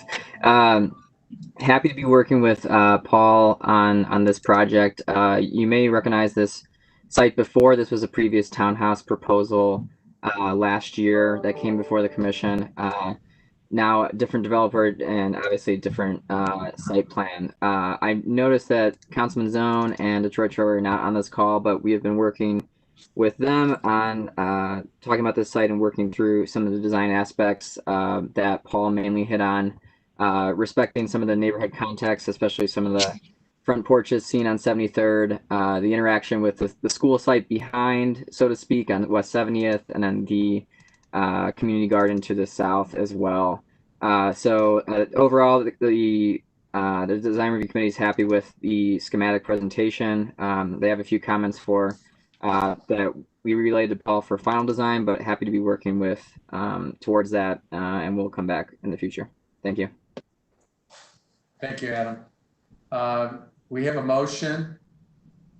We have Director Collier's hand up. I'm not sure if he wishes to make a comment or if that was from Collier. Before he goes, this is Lillian. So I'm Okay, so we have a motion and a second. Further discussion. Thank you. No, I do not. I do not have my hand up. I'm sorry. Okay. So we have a motion and a second. Further discussion. Hearing none, call the roll, please. Bowen, Yes. Downing, Yes. Fluker, Yes. Curry, yeah. Paul. Sorry, Stami, You're muted. Yes. Slight. Yes. Congratulations. We look forward to seeing you back. Near West Design Review. This is for Metro Health North new construction. This is located at 3400 West 25th Street. Who's here for this? This is Scott Skinner with the NRP Group. And then we also have Greg Zuka with CPH Development, Joanne Horton with RDL, Peggy Brown, a landscape architect, and Tom Nestor, also with NRP. Okay. Mr. Chairman, Michael has his hand raised. I believe he had a comment. And also just a reminder that Ms. Paul will be leaving at 11. Okay, I'm going to have to first swear them all in. Do you solemnly swear to tell the truth, the whole truth, and nothing but the truth that you shall answer under the penalty of perjury? I do. I do. I do. I do. Yes. Mr. Chairman, I just wanted to say something real quick. Michael Bosack, staff. The actual address for this proposal is 2450 Metro Health Drive. The first slide is wrong, and the address on your final agenda is also wrong. So just wanted to make that correction. Thank you very much, Michael. Thank you. Okay, go ahead, please. Great. Thank you very much for your time. It's great to see you all in person. Also want to thank Director Collier for leading us in a really, really nice, beautiful moment at the start of this meeting. And thank the commission members as well as the Near West DRC for working with us through what has felt like a very collaborative and productive process. Really quick, I also wanted to say thank you to the other NRP team members that contributed to this presentation and to the project, and many of whom are on this call: Carolyn Beamer, Don Fix, and Tom Nestor, as well as a small army of other folks who have put a lot of work into this. And then we already introduced Joanne Horton, Peggy Brown, and Greg Zuka, who will be speaking today as well. So Metro Health North is a 72-unit affordable housing apartment building that it's 4 stories, with a portion of the first floor being used as a commercial space for Metro Health's Opportunity Center. For a little bit of background, this project was funded through the FACT 50 program, in which the city of Cleveland was able to select which neighborhood and which project they wanted to award low-income housing tax credits to. The city identified Clark Fulton as the FACT 50 target neighborhood, and this project was the first project that was funded through this program. One of the goals of the FACT 50 program was to create transit-oriented mixed-income communities, and this project is right on the West 25th line. And as part of that goal, we're also developing a market rate apartment building with first-floor retail just across the street from this, which is not what we're talking about today, but I think is really helpful context to really highlight the fact that this project we're talking about today is a part of a larger cross-sector initiative with a lot of stakeholders and partners. And Greg is going to talk a little more about how this project fits into Metro Health's larger plans and transformation initiative, as well as give you some updates since the last time we spoke to this group in just a few minutes. Next slide, please. So I'm not going to go into a ton of time walking you through the neighborhood and the site context, as you all have heard us talk about this before in past planning commission meetings, but just as a high level refresher, this is the site of our project. It is currently a parking lot that's being used by Metro Health. It's bordered by West 25th to the immediate west, and we believe will really fill in what is now a bit of a missing tooth along the West 25th corridor. To the north is Sackett Avenue, with some apartment buildings, or an apartment building and some single-family homes. And to the east is a parking garage for Metro Health that will also serve a large number of our residents here. And to the south is Metro Health Drive. And then lastly, this patch of grass to the southwest here is going to be the site of the second phase market rate project that I mentioned. Next slide, please. So just for a little bit more context, you can see the current state of our site here. Photo 1 is looking north along West 25th. Photo 2 is looking from West 25th onto the site. Photo 3 is looking along Sackett towards West 25th. And photo 4 is looking out from Metro Health Drive. And then photo 5 is taken from the middle of the site, looking out towards West 25th. Again, the purpose of this is just to give you a little bit of context for the site like now. You can go to the next slide, please. And here's some more context for the existing buildings that surround the site. You see the apartment building to the north of the site that is also 4 stories high. And then the transition from the busy West 25th Street into the neighborhood with single-family homes to the east of the site. Next slide, please. Here again, you see the Metro Health parking garage, which is directly across the street to the east of our site, and will provide parking access for our residents. And a request from the Near West Design Review Committee, there will also be covered bike parking spaces for our residents in here as well. And then below you, there's some views of our site from the north and from the south, looking to the back end of our site. And with that, you can go to the next slide, please. And I'm going to hand things off to Greg Zuka.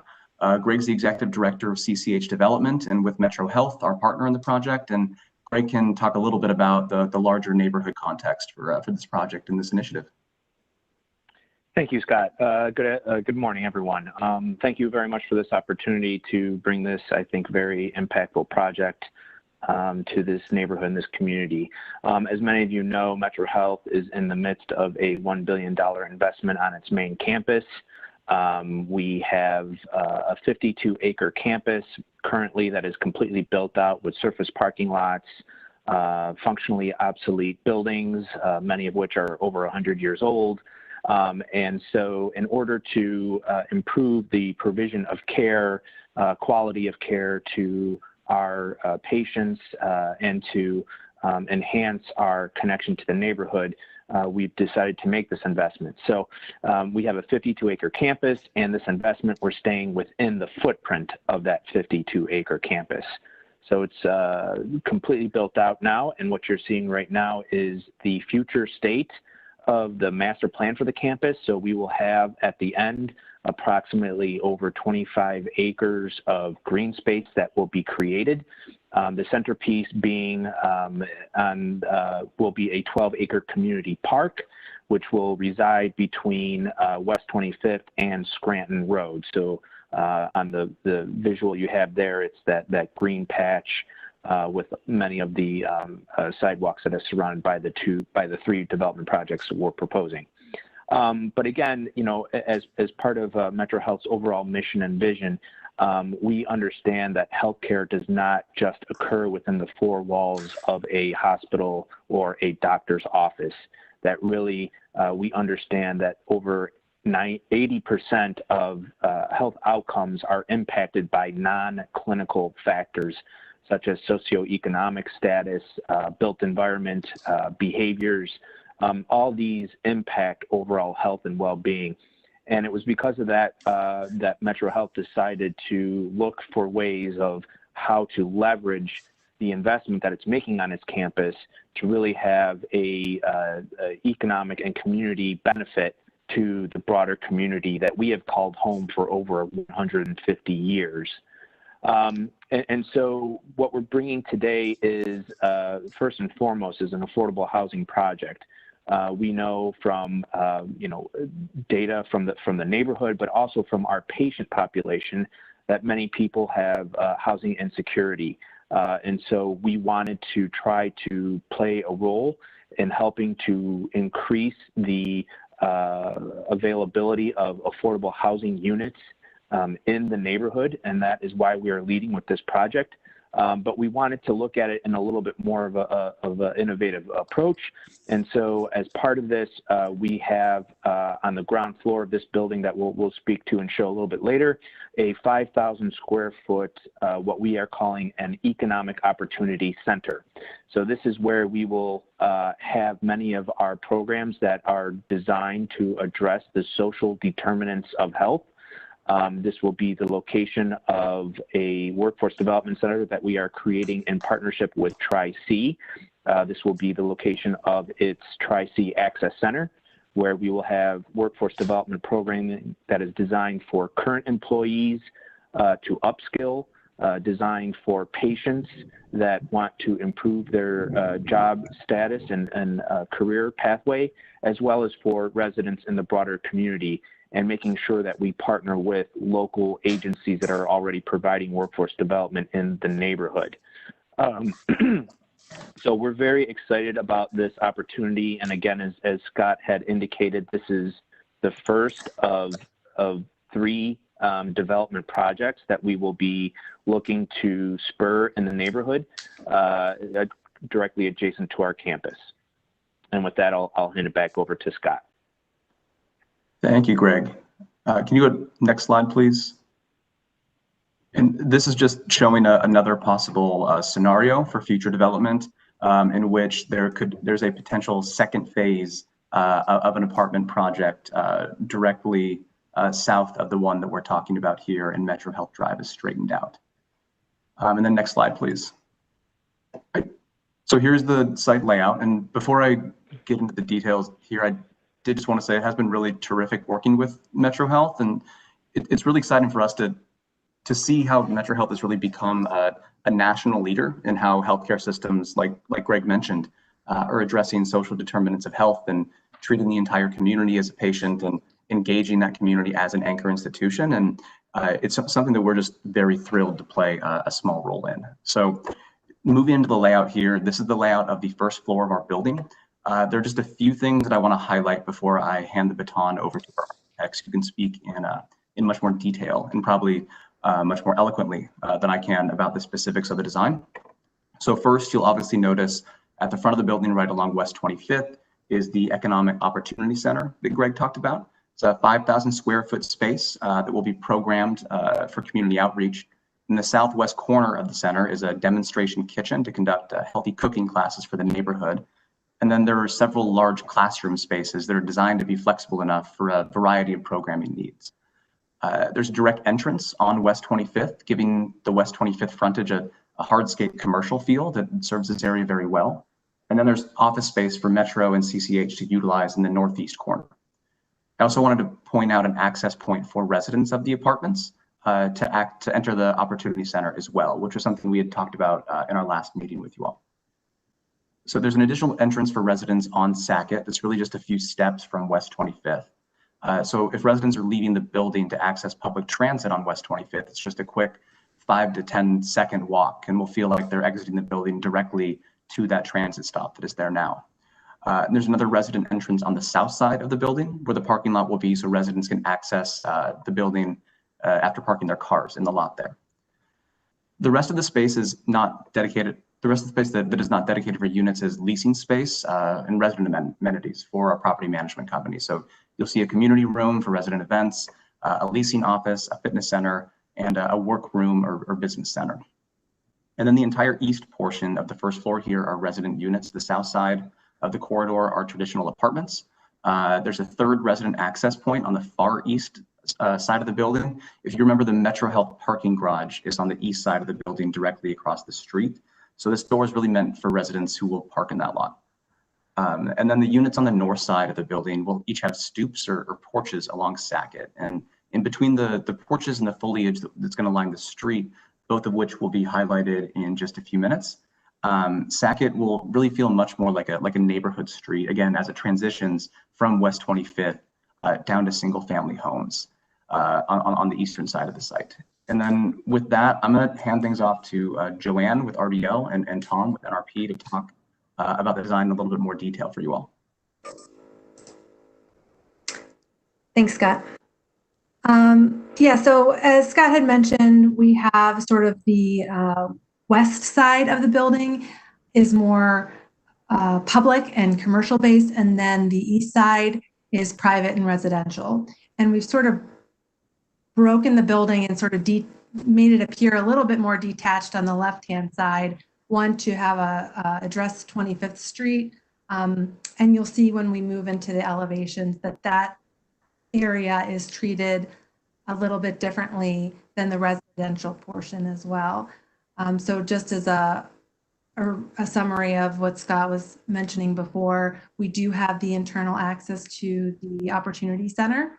And then we have access from the exterior into the residential space on the south, north, and east side of the building.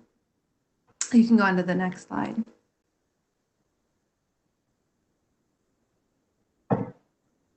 So the upper floors are pretty much the same, all units. Again, as Scott had mentioned, on the north side of the building, we have 2-story townhome units. So this is the second floor of those units. They all have their internal stairs, and on the ground floor, they had access off to Sackett. And then if you go up to the next floor, next slide, yeah. This is where we now have all of the stacked flats on the 3rd and 4th floor. Next slide. And you can keep going to the elevations. These are just for reference. We have the upper floors in the roof plan. So here we have the west elevation, which fronts West 25th Street. And this is where we've centralized the entry point to the Opportunity Center. We have future signage listed above the canopy. We're not sure what the signage will be at what we'll call it. So we'll have more information when that becomes available. But right now we just have this nice big open canopy to really define the entrance. And one of the comments that we had previously received from DRC was making that visible as the clearly defined entrance point. I think before we had a little tower on the right-hand side of the building, but that wasn't the entrance. So we've just shifted everything and made this nice center focal piece. And then actually, if you go to the next slide, on the upper right-hand section A, Sackett Avenue, this is where we wrap from 25th and around to Sackett. And you can see where this still has very much a commercial feel because it's right off of 25th. We're right under future signage. If you go down to the 1st floor, that's the resident entrance. So you can see the cladding of the building, how it wraps around to create that still public feeling for entry into the building. And then the north elevation, this is the rest of Sackett where it becomes more residential, and you can see where we have placed these 2-story townhomes, and they have front porch elements to them with front doors, and the 3rd and the 4th floor set back from those brick bays. So it breaks up the space a little bit more. And as you know, when you get to Sackett, you have a lot of single family homes. So this helps to sort of scale down the building and relate better to what's occurring on the south side. One thing we talked about with the DRC was on the east elevation. We're kind of making this entrance a little bit more prominent. We're going to add a canopy and some windows to break up that facade as well. If you want to go to the next slide. So here's all the materials we're using. On the main West 25th Street, we are using a lot of brick and cement board products. So hard, durable products, fronting 25th Street. And then on the inside corners, we have some vinyl siding, both vertical battens and horizontal siding. And in the paneling, we've done some different textured patterns to go with the window sizes that's on 25th. So if we can go back up to the elevations again, we go up 2 slides. So here's where you'll see the light gray is a lighter paneling that's outset of the dark gray that's also paneling. And then the dark brown that's showing up here is where all the masonry is. And along 25th, we have larger window openings. These are 7-foot openings from floor to ceiling. And then they sort of go with the ground floor windows, which are about 6, each one of those bays is about 6 feet wide. And then as you go around to, again, to the residential portions, we have 3-foot by 5-foot windows is standard. If you want to keep, you can go down back to the materials, and then after, and you can keep going. So we've included some of our construction documents just for reference if questions come up.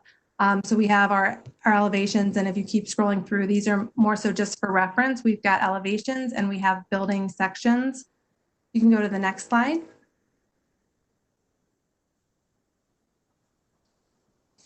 And the next slide. And this is a building section. Again, it shows what's happening on the right side, that sort of 2-story townhome element with the residential porches. Next slide. And the next slide. And here you can see where we have the opportunity center. The ceilings are actually higher there, so the whole slab sits down lower along 25th and for that whole career center. So we have a little over 11-foot high ceilings in the career center, and then we scale back to 9-foot ceilings at the residential units. And the next slide. And I will pass this off.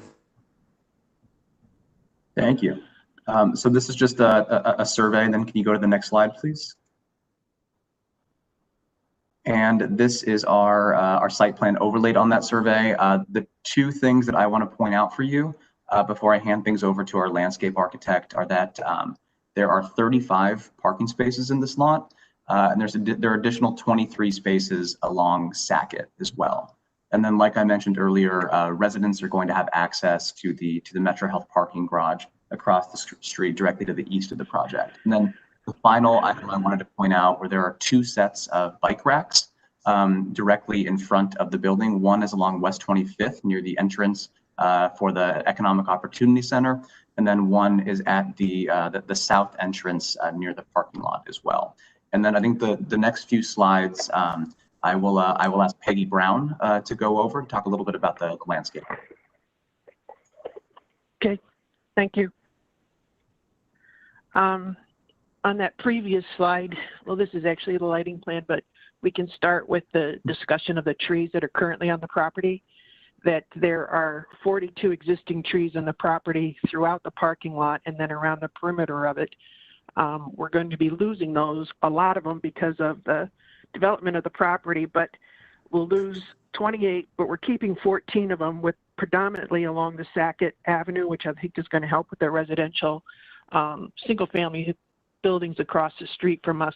So we're taking every precaution to save those trees, and then we'll be supplementing the plan with another 30 shade trees and 3 ornamental trees. So we'll end up eventually with more trees than are currently on the property right now. So in an effort to save those, you can scale down another drawing. Perhaps another one. And this one will work. This is the tree preservation plan. So you can see the trees along Sackett that we're saving. And then we've actually modified the walks coming out of those townhomes, trying to consolidate them as much as possible to avoid impact on those trees as much as possible with limiting the amount of cut that we're going to be making on them. And I don't foresee much fill at all, but it'd be limiting the cut on it.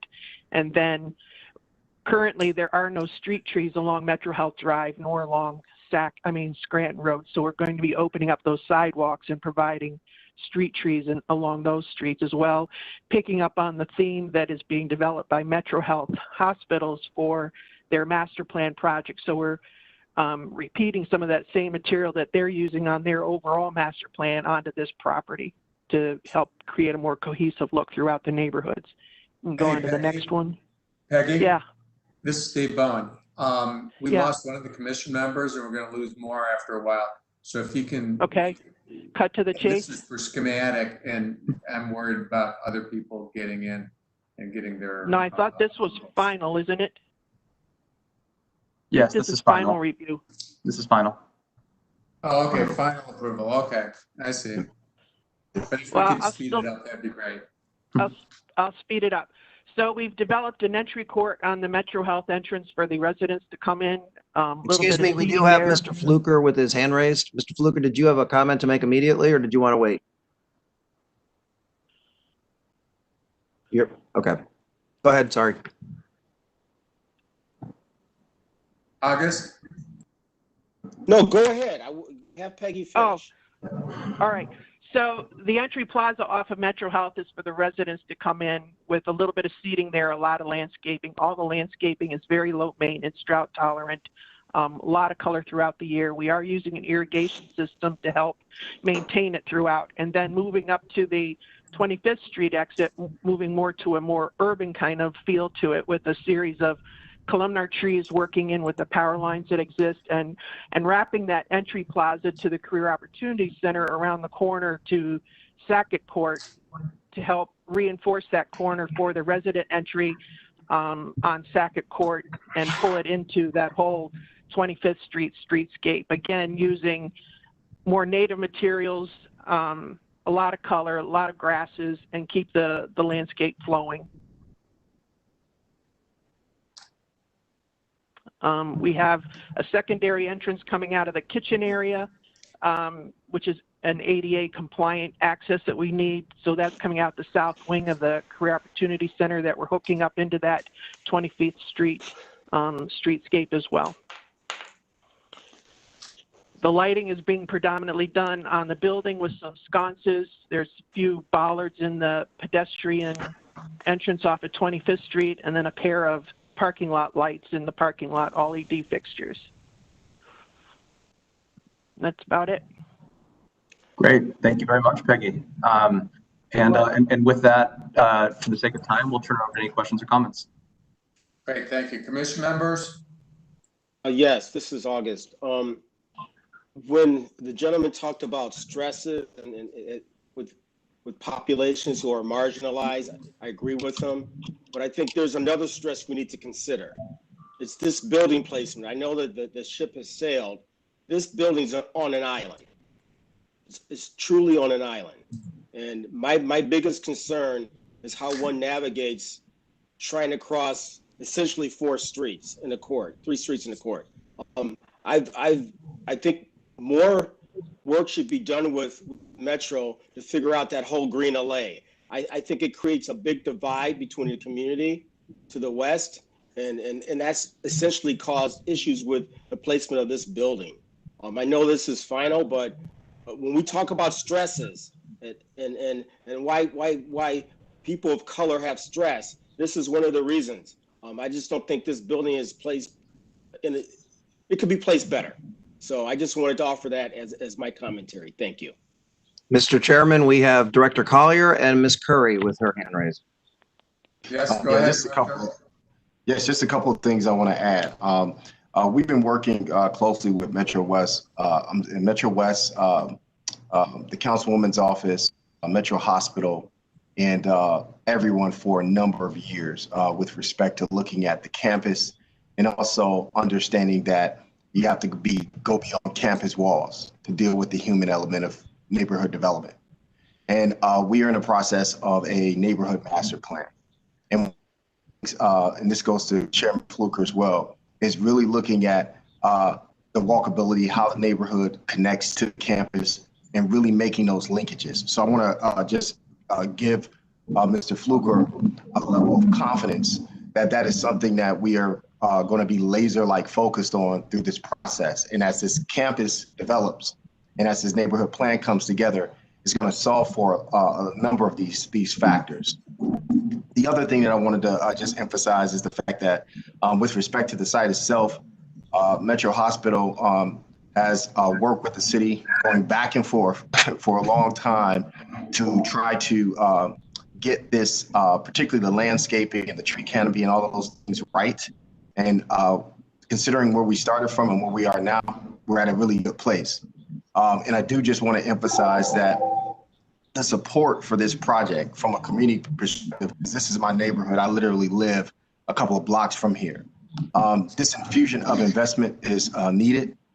And we are starting to see a lot of investment happen with respect to infrastructure and other things. And this is very good momentum. And it also helps to build the confidence of the community, which we think is important, and which is why this was selected as one of the Fact 50 projects. So I just want to emphasize to the commission and to everyone on this phone that this is also part of the Mayor Neighborhood Transformation Initiative target area.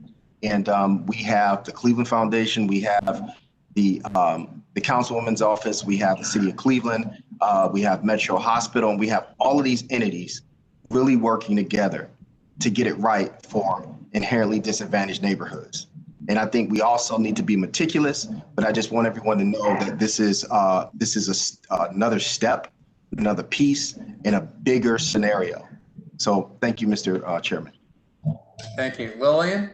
I just want to say quickly, of course, I agree with everything that Freddie said, and so don't misconstrue. I think what August is saying, or what I'm saying, is not a complete support of the role of Metro and the community and engagement. That I think, I've said this before, and August just said it.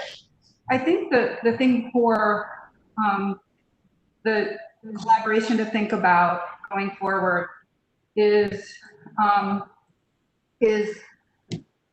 when we use terms like campus, and you think about this going forward in terms of the master plan and even this very large public open space that's still not programmed, is that we have two examples in Cleveland of very different hospital campuses meeting community. We have the Cleveland Clinic's campus, and we have University Hospital.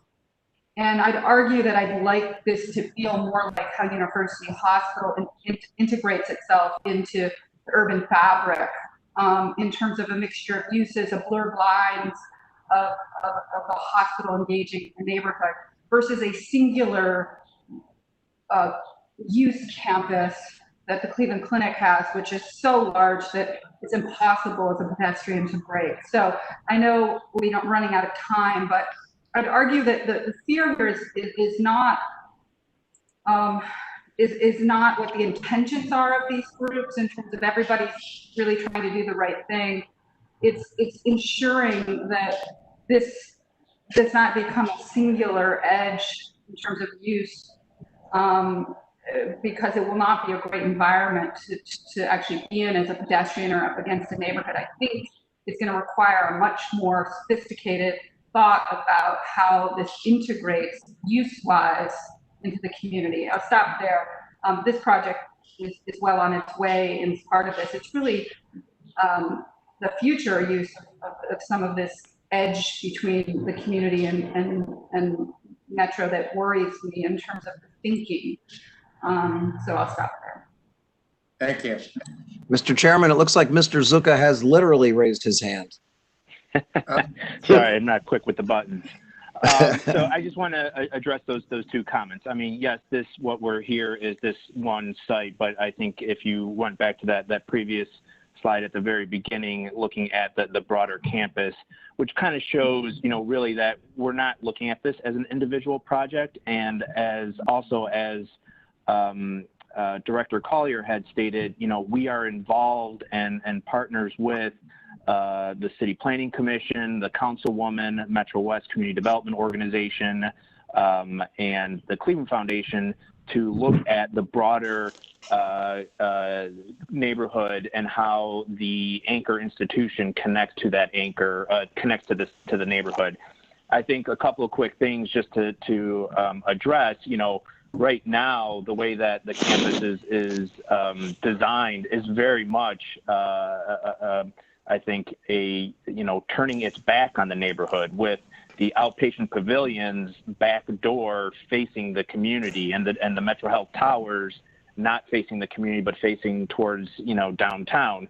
And so with the reorientation of the new hospital tower, with the eventual relocation of the outpatient pavilion, with creating new development opportunities around the campus to integrate with the neighborhood, I do think that, we are taking those points very much to heart, and we agree with that look, we need to be more than just kind of the healthcare institution in the neighborhood, but we need to be a partner with the neighborhood.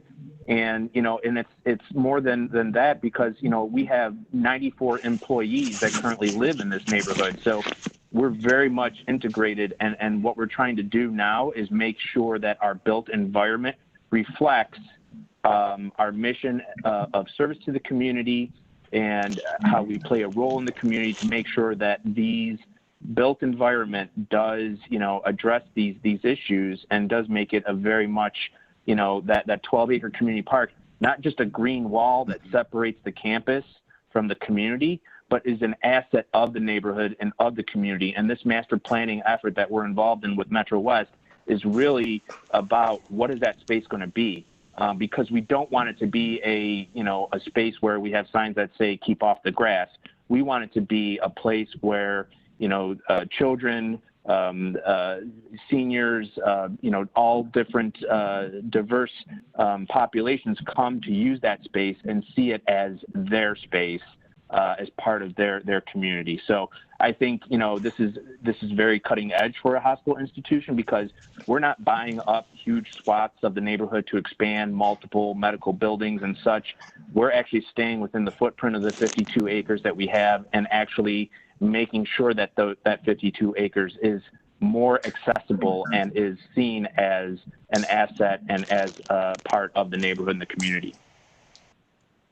Mr. Zuka, this is August, and I don't want to belabor this. I live near the clinic in Fairfax. And when my son was 5 years old, 13 years ago, we were walking down the LA, right? And my son started to motion towards the reflecting pond, and we were promptly told to walk away. So, as much as you think this green space is going to be the unifying element, that's not going to be the case, whether you intend it to be so or not. It can't just be a park. That's my opinion. I just wanted to reiterate that. There's got to be some careful consideration given to how this is programmed, and how other structures are integrated into that space. I just wanted to share that with you. Thank you. I completely agree with you. Mr. Chairman, we have Director Collier also with a comment. I want to say August, Chairman Fluker, as well as the Chairman Curry, couldn't agree with you more, because it's really about not just talking the talk, but walking the walk. And I think that's really what the stamp is on here, to say, how do you make sure that occurs? And the thing that I want to just add, the whole green space concept was part of the narrative, because it is a need in this community. My kids ride their bikes in a parking lot unless I am able to get in my car and take them to a park. That's how much this community needs green space. The other thing that we've all discussed is, how do we use some land in the neighborhood to make connections to this green space? So I'm in total agreement with everything that you're saying. And you also look at the illustration here, and you can see where these new investments that are on the other side of West 25th Street are gaps in the neighborhood, lands that have sat dormant for a very long time, that now bodies are being put in to activate this stretch of West 25th. So I think that we're all speaking the same language, which is a good first step. But I think it's going to come down to the equity being in the transaction. So I think that's the work. And I think that we have a platform and we have the partnerships in place to guarantee that the walk is walked and it's not just rhetoric. That's going to have a lot to do with how it's programmed afterwards. So, wait, one more thing. I'm just going to say this. It's like, I will tell you though that there are some structural flaws with the current thinking for the size of this park, street configuration, especially in the previous plan with the curved street, the understanding of what makes space that feels comfortable, even along West 25th Street, especially for, you know, so I would say more work needs to be done. And don't get me wrong, I have to change the current hospital plan layout for the new facility. So this space between these streets, the current urban design thinking, in my opinion, is flawed and needs more work. So here for a different meeting, we should vote on the building, but sure. It's to encourage you guys to push harder. This project is so important. But please take another look at what might be possible in this triangular zone, both in terms of uses, and I've argued in the past time seeing this, that it may require actually more structures or buildings within the park space to make it activate SOSAP.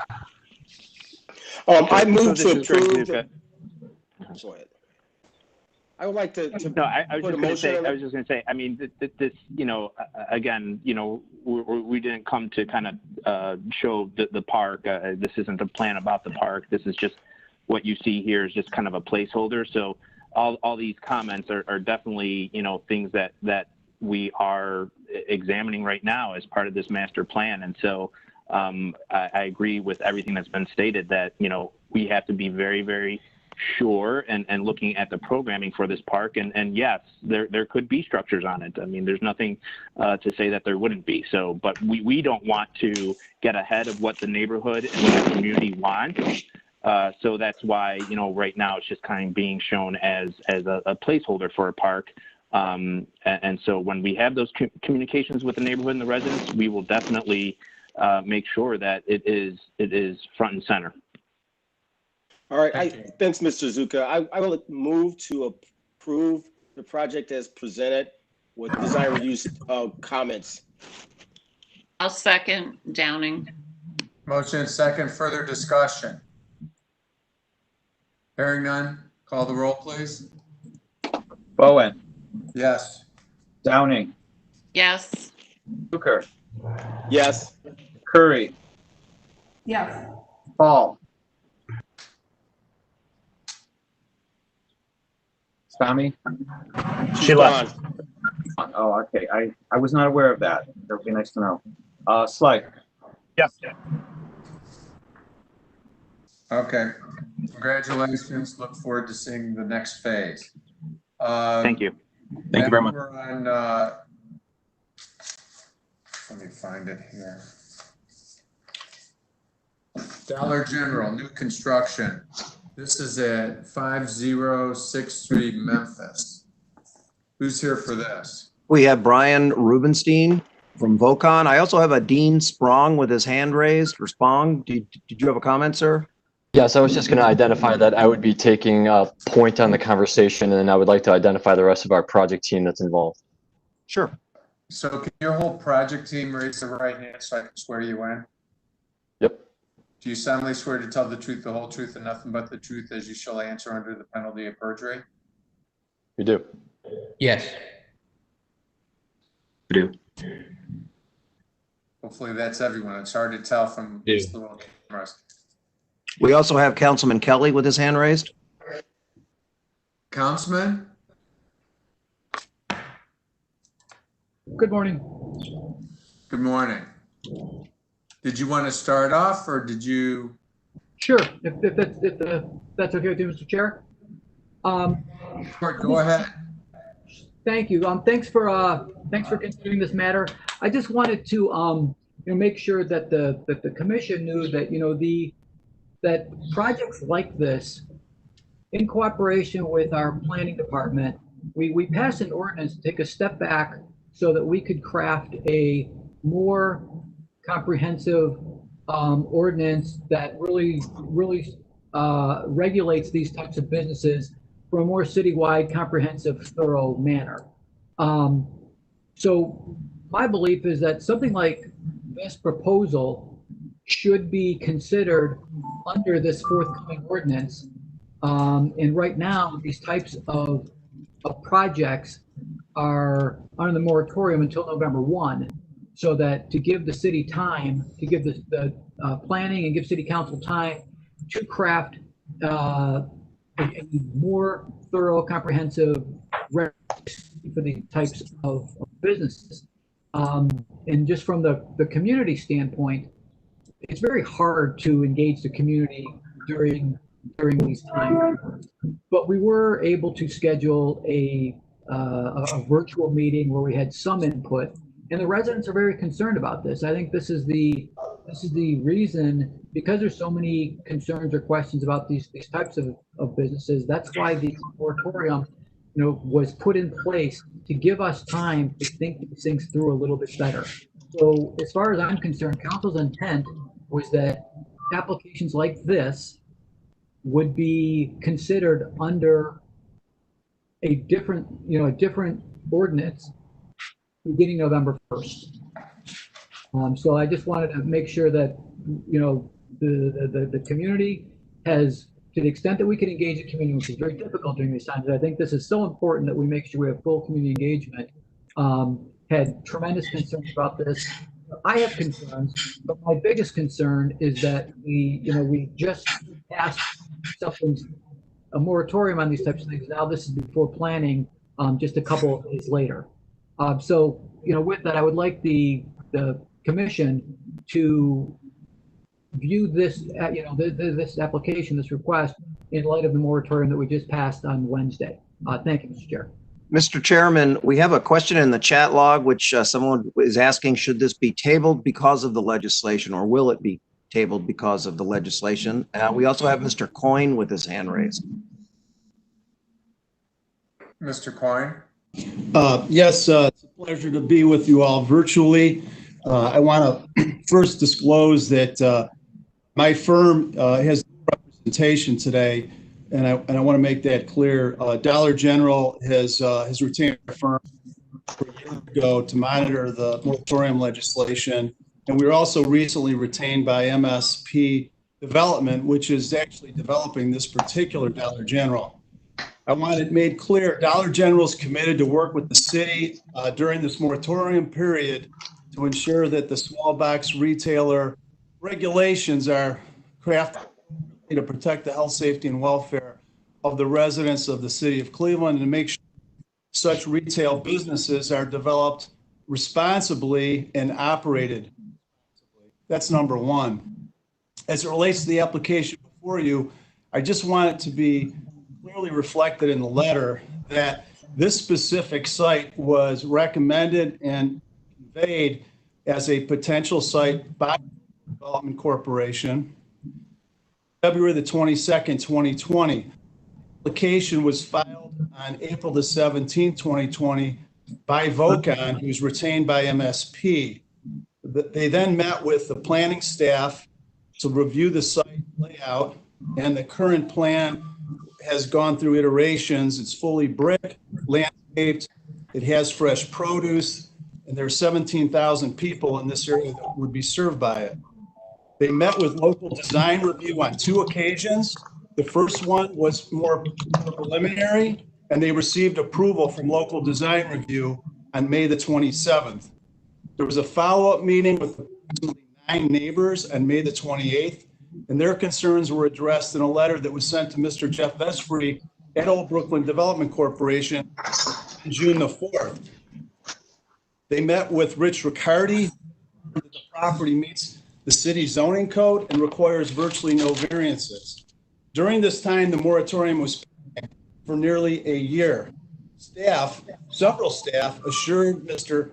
Pappin, the owner of MSP, that it would not interfere or affect with the approval process for this site. At the June 5th meeting, this matter was taken off the agenda, and this commission discussed the moratorium. During that meeting, on at least 2 occasions, staff planner Leonard confirmed on twice that the moratorium Either way, it would not affect the approval process for this project, and that there were one or two in the pipeline. I don't know if the moratorium has gone into effect. I know council voted on Wednesday. I have not seen, and I don't believe this commission has seen, a copy of that legislation, which needs to be there. This individual, MSP, they're based out of Pittsburgh. They're different folks that work for Dollar General. They've invested over $100,000 in this site. It's about a $2 million project. It'll provide a dozen or so jobs. And it is not identified in any way as one of the problem, quote unquote, big box or small box retailers in the city. This city needs investment. It's not getting any kind of incentive from the standpoint of tax abatement or anything else. And we have to look at moving things along. At the same time, during the moratorium, Dollar General is committed to work with the city on how to look at that kind of legislation.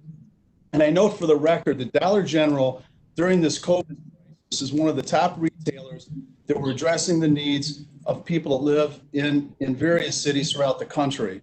Because Dollar General provides a lot of things that people generally need at an effective and reasonable price. And you've got to look at, when this moratorium legislation gets discussed, you've got to look at everybody in that space, from convenience stores, the 7-Elevens, the Circle Ks, where you'd be doing a disservice to the residents of the city of Cleveland. So respectfully, I understand Council President's concerns, and I respect what he's trying to do. I think the administration could also handle this differently through the building department and the health department. But we request that this matter be reviewed under the ordinances that are in effect at this time in the city of Cleveland. Thank you, Tony. So, Director, we can go to the moratorium. How is this project affected by the moratorium? Excuse me, Mr. Chairman, we have Mr. Councilman Slife with his hand raised. Oh, go ahead, Councilman. I'll go after Freddie. Yeah, so a couple of things. It is true that the project was going through the process. It is also true this is a site that is not built yet. But I want to just take some time to give you background on sort of the intent of this. At the end of the day, there has been community concerns for a number of years with respect to dollar stores, their proliferation, and the conditions of many of these, particularly in these low-income neighborhoods. This has become a really serious issue because many of the people receives the complaints about these issues. The other factor that was brought up was the fact that with respect to the type and quality of goods and services that our neighborhood retail districts need to account for with respect to the land and how it's developed. We are really focusing on entrepreneurship and things of that nature. So having a good mix is also important. The one thing that I want to show you, if Maurice, if I can share my screen really quick with you guys, is to share with you about these dollar stores and how the product that they choose to invest in certain communities differ. And our community needs a lot more than just a typical dollar store.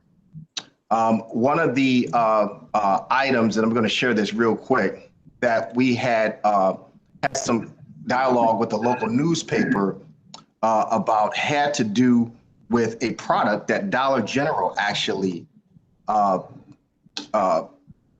has sponsored in other cities.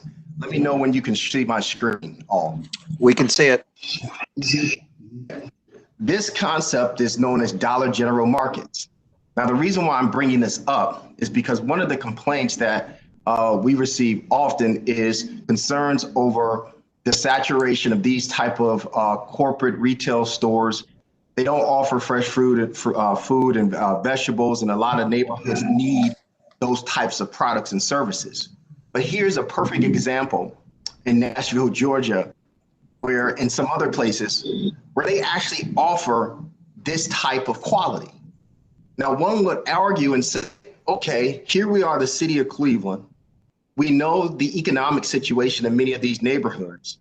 These types of facilities were never brought forth to us in our neighborhoods if the goal is to address the community's needs. So part of this whole moratorium is about, wait a minute, let's take a step back. Let's rethink how we do this and how you deliver, and make sure that we have the right amount of facilities, providing the right type of products in the right way for the community. And I think that is the spirit of what the council, the administration, and others with respect to this. And I'll say this before, this is not a witch hunt on dollar stores. This is as much about corporate responsibility than it is about the proliferation only. So I want to say that, and I just want to say that that's the posture of the planning department as we go on and begin to look at this. And the moratorium allows for that ability. Now, that doesn't mean whether or not this will happen after a November 1st deadline, but what the request is to let's take the time and look at this.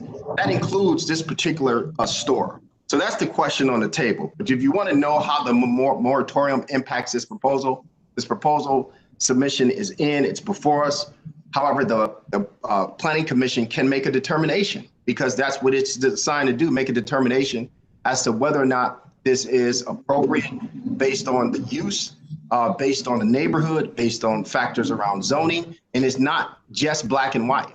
We have to consider the benefit, the health, the safety, the welfare, and the opinion of those constituents who are impacted by this, either positively or negatively.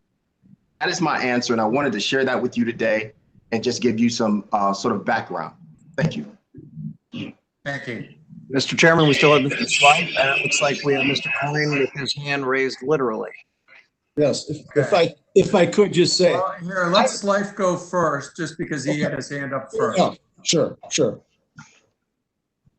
I know we're going a little out of order because we typically hear the presentation, but since there seems to be a more fundamental question about, where we're at with these uses, I just wanted to jump in and kind of express what I'm seeing. And I think Director Collier was right talking about the level of goods and what they're priced at, but I also think there's a realization that in the last decade, small box retail has just grown astronomically in the city of Cleveland, which has not grown in population. And I know we spend a lot of time trying to work with corporate partners to prove that there's markets, and that just because an area isn't growing at some high population growth rate that you'd see in the South or elsewhere, that there isn't a viable market in Cleveland. But it's concerning to me because that's really an uphill battle when we make that argument. So the fact that corporate users are still coming in at this density in areas where, if trends were to continue, the population is growing or is declining, I have concerns about what the use of these buildings are 5-10 years from now, and the viability of this density of use. And I think that's where council's coming at with this moratorium, is giving us a chance to sit back, realize what is happening, and giving us a chance to react and adapt and be able to make sure that we're serving the public interest.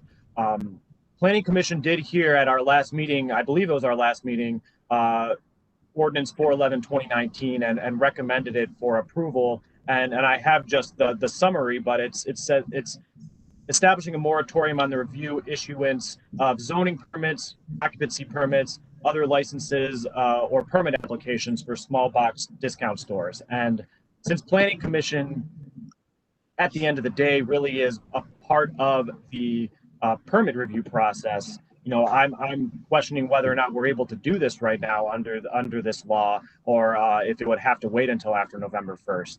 And just the last thing I'd close with, I know in our last meeting there were questions about what is the purview of the Planning Commission, but I have also in front of me, it's section 76 of the charter, and I'm going to paraphrase it because there's a lot of little clauses. But it basically said, and this is effective 1942, it shall be the duty of the commission to take the initiative in planning for the city and surrounding area, and it shall have power to promote public interest in and understanding of both general plans and then also of recommendations or proposals. So I think that it really is the fundamental job of this body to think what the public, to promote the public interest as we review projects. And the purpose of this body is not simply to, comment on siding and look at landscaping, but it is really to look at things holistically citywide. Thank you. Thank you. So, Chairman, Tony, why don't you go next? Yeah, if you could, first of all, I agree generally with what Mr. Collier said, and Dollar General intends to be helpful in that respect. I think it's important, but I also think the existing laws and regulations of the city of Cleveland are important. They're in effect. Courts have ruled on that for years, specifically a case in Oberlin, Ohio in 1960 on exactly this type of thing. So I agree with what Mr. Collier said, and I think it's important to look at that and take a step back. I've looked at some of these other stores and some of their competitors, and I will say some of them are embarrassing. So I think the city's, well positioned to do that. But when you have a property owner who spends the kind of money and investing in the city and is this far down the path, it seems to me you follow your current code and you make a decision based on that. At the same time, you address the rest of the moratorium issues going forward. And to Councilman Slife, I will say, this is the fourth Dollar General being looked at in the city of Cleveland in the last 3.5 years. There are 15 in the city of Cleveland currently. And I rest assured, when you look at all the other types of retailers in the city, Dollar General is pretty decent. And it's not a low-income neighborhood where it's going off of Memphis. And I think it's important that we recognize that. You don't want to throw things out when you're a city in desperate need. And I think you try to work forward. But to take this MSP entity that spent the kind of time, money, and effort, and at the end of the day, even if a moratorium produces a report and a change in legislation, it's going to be very hard to go back and retroactively put it on this piece of property. So I would like the commission to give consideration to that, respect the position that in, but the representations have been pretty clear all along that this site and this project might be subject to a moratorium at this point in time. And I note, and I think it's important, there was another site that I represent another developer on for a Dollar General that did not get approved, as you may know. And it was in part because it was in a more strategic part of Old Brooklyn, next to a library, really needs to be refreshed, and it might be a mixed-use development. Dollar General did not get approval. In part because but another site was made available, and it was suggested. Excuse me for a minute. If you're not being recognized by the chairman, please mute your microphone and do not speak out of turn. We need to keep this meeting in an orderly fashion. Thank you. It seems like there's a caller with their phone not muted. And I'll leave it at that. That's how the Memphis site was looked at. So, I mean, at the end of the day, again, you've got an assurance. Dollar General will work cooperatively on whatever legislation is appropriate to operate and develop these, and we will do that. But for MSP's application, we request respectfully that the commission look at it on its merits and decision on its merits based on the existing zoning regulations of the city of Cleveland. Thank you, Tony. So, Director, let's go back to the Mr. Chairman, we have several people with their hands raised. We have Mr. Spong raised his hand. We also have the gentleman from MSP Development with their hands raised. Councilman Kelly has wanted to make a comment, so we have several people still wishing to make comments. Well, let me go back to the director real quickly first.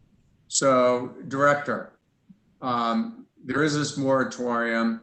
There was discussion when the moratorium was in front of us about putting a date certain on, which council did. But then there was discussion when it was going to be, when did it start counting? So I guess the question, since I'm surrounded by a bunch of attorneys here and I'm not one myself. Neither am I, but I'll do my best. What's the administration's position on, do we hear this, or does the moratorium kick in and we're not supposed to hear this? So here are the facts. The fact is that the moratorium was heard and passed, which I believe makes it law immediately. That's number one. That'd be signed. I'm sorry? It's got to be signed by the mayor. Okay. Number two, the applicant has been in the process prior to that transaction occurring. So from an administrative standpoint, you have to ask yourself, you have this application that's already in process, and then you have the introduction and passage of a law. And these things obviously happen concurrently. So to Mr. Sly's point, which I appreciate him reading that because I often reference that, and we referenced that at the beginning of our comprehensive plan. The Planning Commission still can make a determination based on whether or not to table, approve, or whatever the case may be that you normally would. Because again, you're not just analyzing the zoning code and things of that nature, you're also having to consider the community and the direction that the city is trying to go in. That's our responsibility and our duty, right? So you have that authority to make a determination on this case in that light as well. All right, thank you, Director. So I'm going to ask the fellow commission members that are on the phone or on the web, would you like to move forward and hear the presentation and then make a determination, or do you want to stop it here? Mr. Chairman, this is Diane Downing. I'd like to make a motion to table it until after November 1st of 2020. I will second. Okay, we have a motion and second. Further discussion.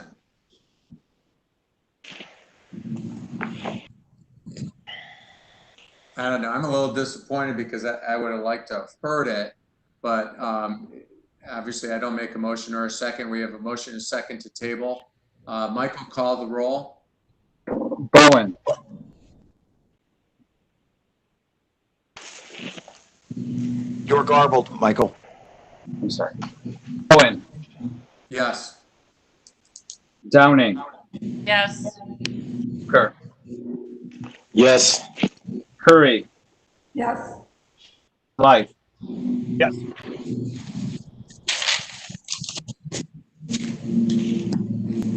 All right, motion carries. Let's move on to the next on our agenda.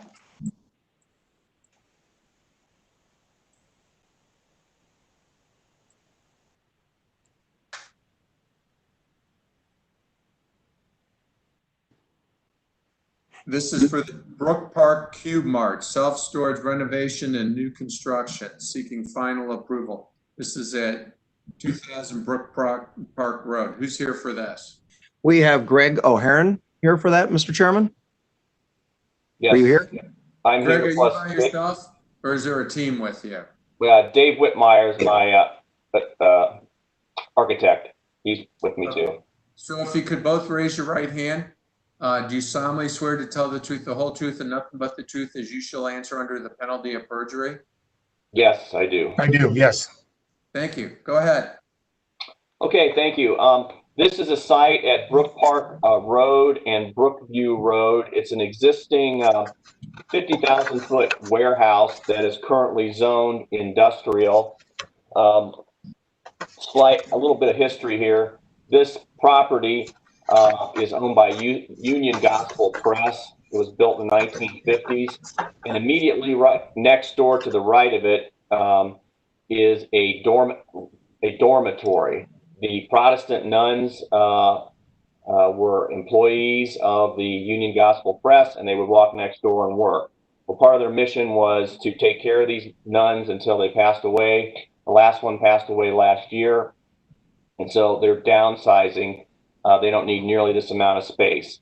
One of the things I also want to point out, Michael, I believe Bozak was going to have the chairman or somebody have a couple pictures sent in addition to this, showing this building that's next door that we're trying to repurpose. It's not part of my presentation here today. I just want to make it known this is a 30,000 square foot dormitory building that maybe would be appropriate for a women's crisis center or for a school that wants to do housing or something. That's just an FYI.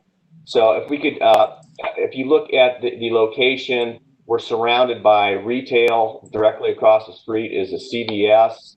To the right of the dormitory is a Burger King, and to the right of that is a gas station. And to the west is it's all retail. So this is very retail, industrial type uses. We go to the next slide, please. So the area in the light yellow is the existing building.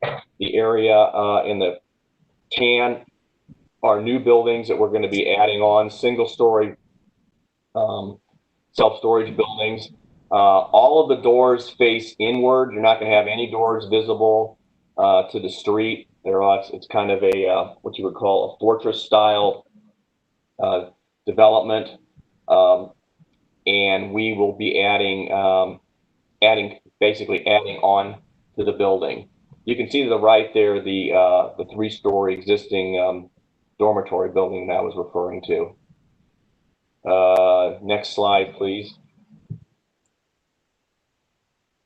This is the photometric plan that shows that we're using full cutoff lights and that we're not going to be allowing light to, escape the property. Next slide. Landscaping plan here. There's existing landscaping already on the site that we're going to maintain. There's some trees on the western side there. We're going to be adding shrubbery all the way around the building. Just briefly, our company's 53-year-old family business my dad started, and we specialize in developing self-storage and office buildings. And our goal is always to make them improve the property.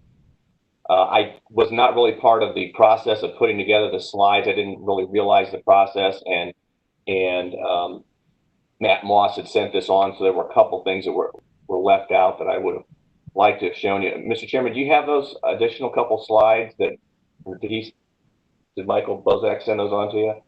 Pictures? I wouldn't have the slides, but Maurice may. Maurice, I do not have any. I do not have any additional slides for this project. Mr. Bozak, did you? Yeah, Maurice, I did forward those slides to you. I told you that he wanted to share his screen, and you said, no, we don't do that any longer. I'm not letting anybody share their screen. So I forwarded them to you, and you said you would share them on your screen.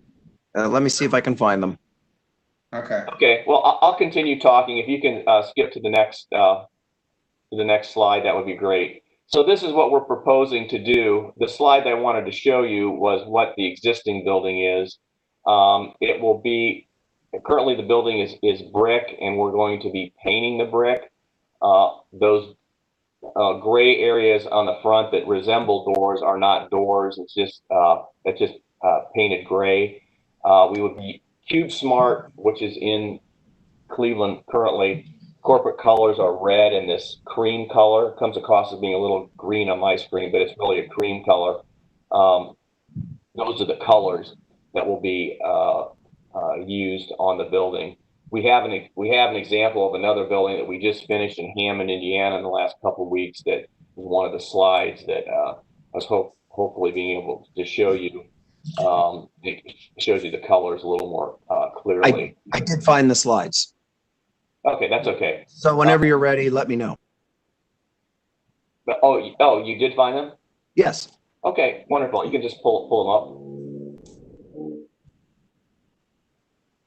So this is a similar type project we just finished in Hammond. This was a bowling alley, and we actually raised the roof on it. You can go back to that previous one, please. And this is the dormitory. Oh, you want the dormitory? Okay, hold on a second. Well, either one. This is the dormitory that's next door. It's a nice building. It's in good condition. This is the one I'm saying that we're looking for a use. It's not part of this proposal that we're talking about today. This is just to get an FYI out to people. It is a dormitory. It can't really be an apartment because it's got common bathrooms, and common kitchen, and those kind of things. But so I'm just putting that out that we're trying to figure out how to reuse this building. So if you could go back to the previous slide, that one right there. So this is a very similar type of project where we had a kind of a building that was didn't have a lot of character to it, and we've added glass and some metal and are using those same colors. So that's what we're proposing to do. I did not send a picture of what the building currently looks like, but it's just a simple brown building right now. So if you could go on to the next slide in the PDF. Yes. So this is the elevations. Once again, where we're showing the cream color or white color painted brick, the gray painted brick that simulate a door. We'll be adding in storefront glass along the front of it. Once again, all of the doors face inward. It's a little hard to tell this, but and this is probably a question. The bottom picture, it says Building A west elevation. That would be the view of from the road. So there, you can see there's no doors visible. The sign may change a little bit, but basically everything is going to be all the doors are going to be pointed inward. I think there's one or two more elevations. Go to the next slide. Same thing. These are not in color. I think there's one more slide. And I believe that is it. So that's it. Thank you very much. Commission members?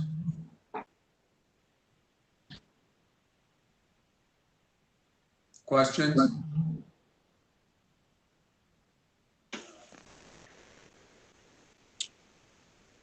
This is slight. It seems rather straightforward, and this isn't a criticism of this or any specific project, but I as we're talking about, the public interest, self-storage, things are growing pretty quickly too, and I think we have to have a tough conversation in this city about what we're going to do with all this commercial land that we no longer need in an era when people buy things online. So I'll just kind of leave that there, not to pick on this one, but it's the project before us.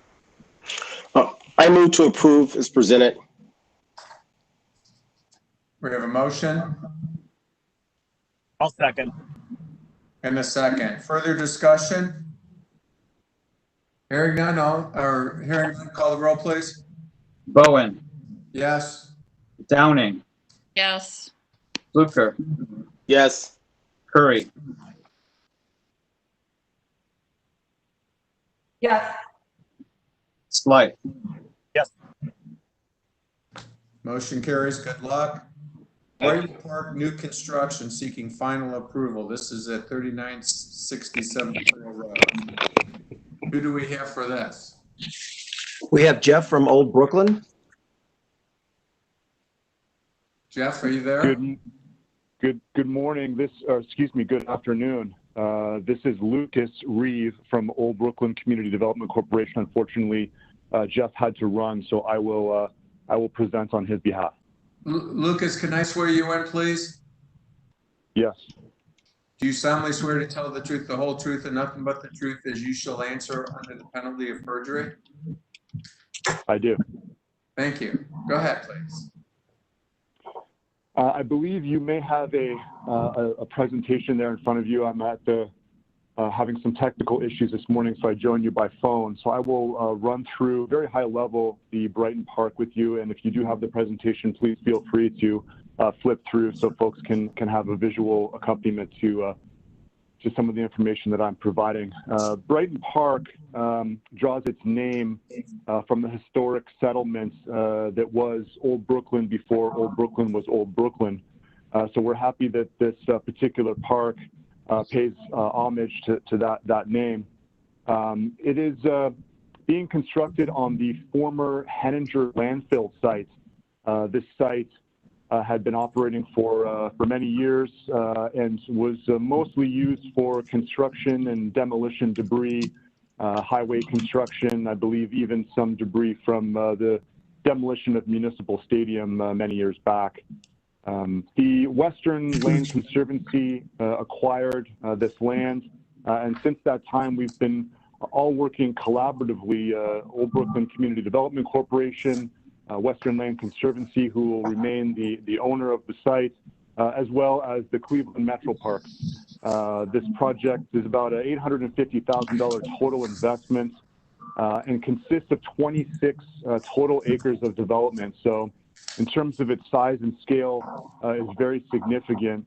There will be 2 trails. One of them is a paved trail, typical Metro Parks trail, 10-foot paved trail, highly accessible. And then a second all-purpose trail, more of a natural surface type design that will move. Both of those trails will move throughout the entire park. There's a significant landscape improvement that's going on and included as part of the development here. The inclusion of many native plants, as well as over 1,000 new trees on the site, which is something that is much needed and will be a tremendous benefit to the site and the residences around the site and of course the neighbors of Old Brooklyn in general. The park itself serves as part of a larger connection, not only to the Cleveland Metro Parks Zoo and the Brookside Reservation, but also through the Treadway Creek Trail that connects down through Jennings, which really provides a much needed connection of all these key neighborhood assets, not only through Old Brooklyn, but also to the rest of the city as well. One other thing to mention, I'll keep my commentary about the project brief this morning, that the park itself will be maintained by the Cleveland Metro Parks to their high standard, to which we are all aware. So we're very excited about that partnership and very excited in general to bring a really phenomenal new park and a wonderful asset to the neighborhood of Old Brooklyn. Thank you. Mr. Chairman, we also have Sean McDermott from Cleveland Metro Parks. Were you planning on? And this is the only slide that I have for this presentation. I apologize. Good afternoon, everyone. Sean McDermott, Cleveland Metro Parks. Glad to be before you. I'm really here just for questions today. We're really excited about the partnership with Western Reserve Land Conservancy and Old Brooklyn. There's been a lot of work that's gone into this, in fact, decades prior to this, and we're excited to execute. Maurice, I do have some other slides if you want me to pop them up on the screen if I could share, but really I'm just here to answer questions. Thank you, Sean. Anyone else? Commission members?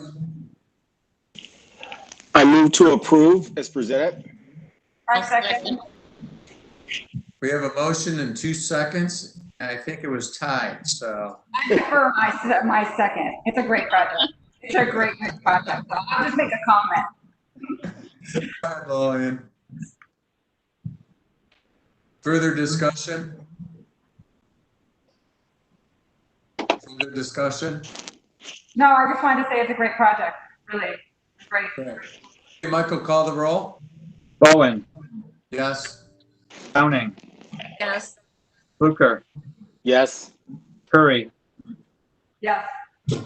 Slight. Yes. Motion carries. Good luck. Okay, East Design Review. This is a subdivision plat revision for the trail side at Morganic Run. Who's here for this? Well, we have Jillian Hall, but I do see a Michael David from Knez. Is Jillian on? Yes. Gillian was unavailable, so I'm here in her stead. There we go. Okay, can I swear you in? Do you solemnly swear to tell the truth, the whole truth, and nothing but the truth as you shall answer under the penalty of perjury? I do. Thank you. Go ahead. Good afternoon, Commission members. I'm here today for the subdivision plat approval for our Trailside project, which is located just south of Union Avenue and east of Broadway Avenue. We're working on phase 3 at this point of the project. Phase 1 and phase 2 are completely sold out, which make up the lots on Jerome Court, as well as the lots on Gartland Court, and some to the I believe if the project is oriented correctly, those lots on the north, which would be on the right-hand side of your screen. So we're here today to ask for subdivision approval for 18 lots. If you want to go to the next slide, please. All the homes that we're building on this site, this project is done in conjunction with Fifth Third. We've been working in detail with them to design houses according to what they would like to see there. These are the type of units we offer. They're 3-bedroom, 2.5 bath units.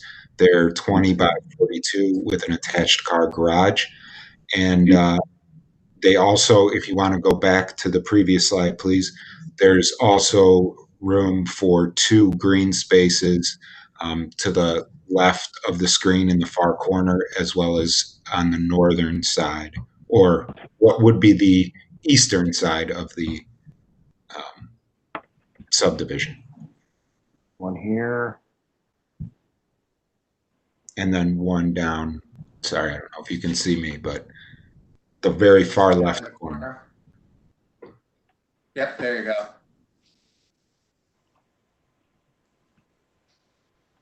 Okay, commission members? Move Move approval. to second, August. We have a motion and a second. Further discussion? I'll note this does throw off the end of the pierogi dash. So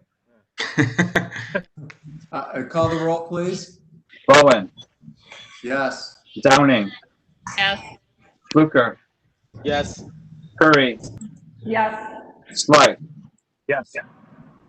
Maybe you should do all your own presentations. That was fast. Very much. Thank you. Okay, now we're getting into some demolition here. Proposed demolition for 2-story residential structure seeking final approval.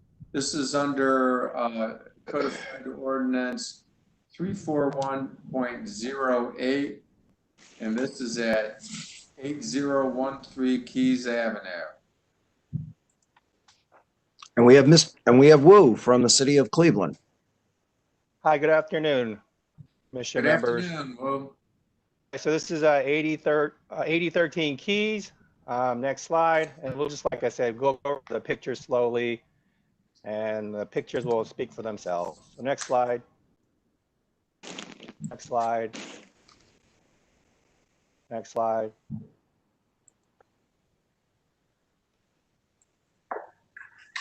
That looked like a pretty good tire there. I move approval. Move approval. I second. Okay, there's a motion and second, understanding that it had no historical significance and it was beyond repair and falling down. All right. Call the roll, Thank you. please. Bowen, Yes. Downing, Yes. Fluker, Yes. Curry, Yes. Slight. Yes. All right, the next one is a proposed demolition for a 1-story commercial building. This is at 15318 Kinsman Road. All right, so again, this is at 15318 Kinsman. It looked like we brought a lot going, and there's like a big hole on the side of the wall as you get to the picture. I know this building. Okay. Interior is pretty much gutted out. Bob Hope had his first lemonade stand there. Oh, okay. I'm joking. I move to approve demolition as presented. Okay, we have a motion. Second. Further discussion? Hearing none. Michael, call the roll. Bowen, Yes. Downing, Yes. Fluker, Yes. Curry, Yes. Slight. Yes. Okay, the next is a proposed demolition of a 2-story commercial building, and this is at 9217 Miles. All right, so this is another church we're bringing. It looks like we're demolishing a lot of churches lately. That's the exterior, interior. Not much we could do with that one. Huh? Ventilation, big holes in it. I move to approve demolition as presented. Second. Motion and second. Call the roll, please. Bowen, Yes. Downing, Yes. Fluker, Yes. Curry, Yes. Okay, proposed demolition for a two-story apartment building. This is at 3460 East 130th. All right, so if you could just continue to go through this slowly.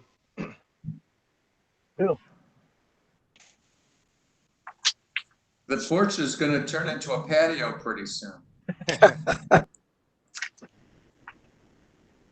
Move approval. Second. We have a motion and a second. Call the roll, please. Bowen, Yes. Downing, Yes. Fluker, Yes. Curry, Yes. Yes. Slight. Yes. Okay, the next one is at 2955 East 116. All right, so this is the I'll last tell you one. what, can we save those ornamented brick in purple? I think that's quite attractive. Continue to go through these pictures. God.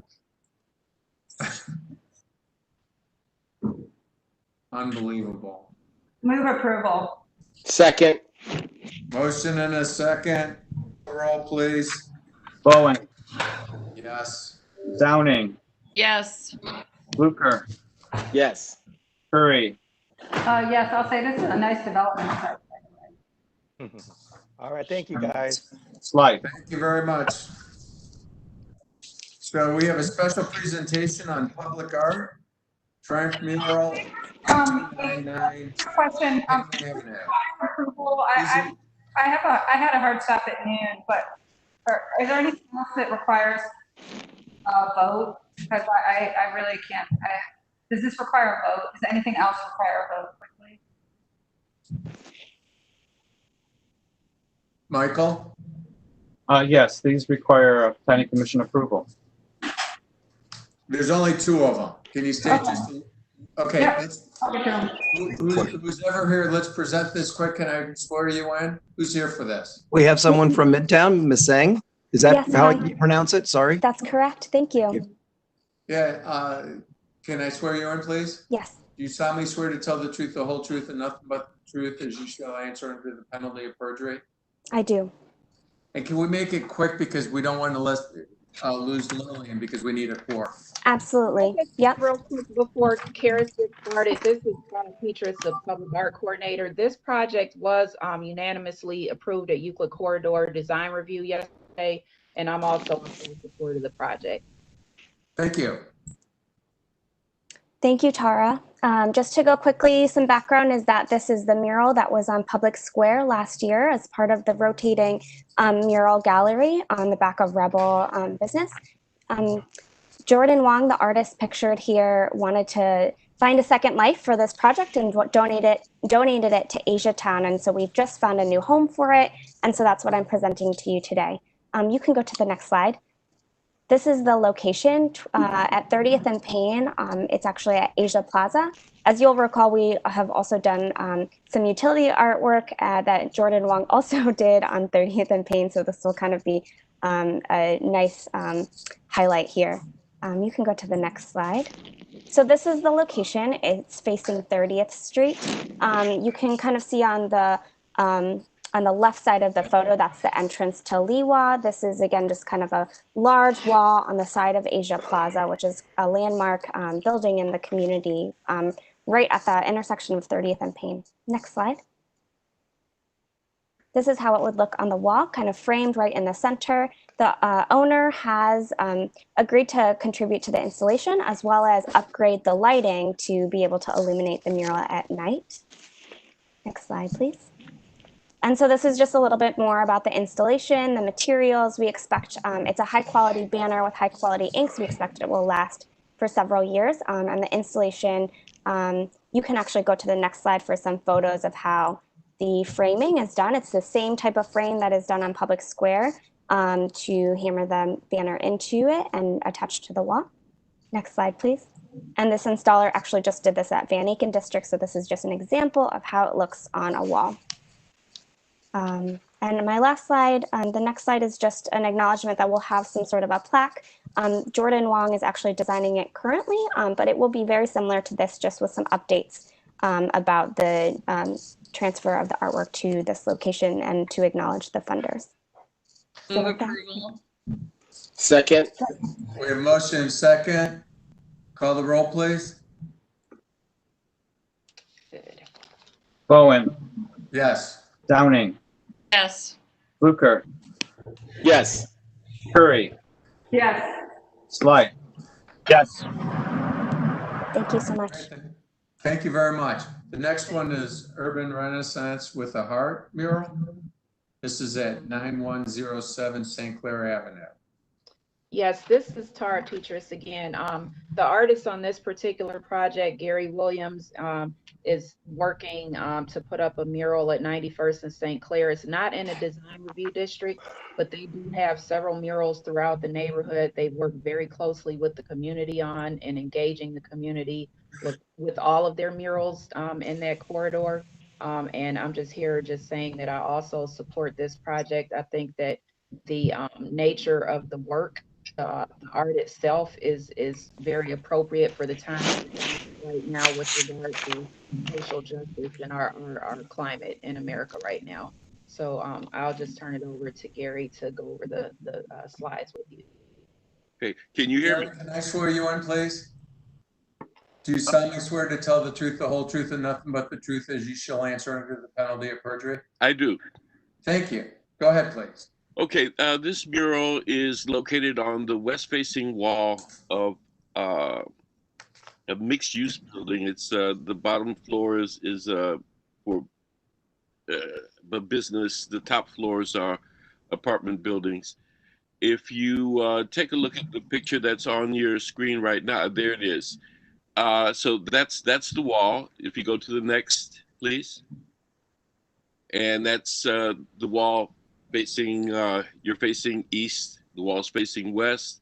And the next, it's approximately 30 feet high and 60 feet wide. Next. And this is the design that we've made. We made this as part of a community engagement process that we didn't frankly get a chance to finish because of the virus, the pandemic. But we got together with Cleveland police officers and the Boys and Girls Club of Glenville to figure out what the theme of the mural would be. And it was vote.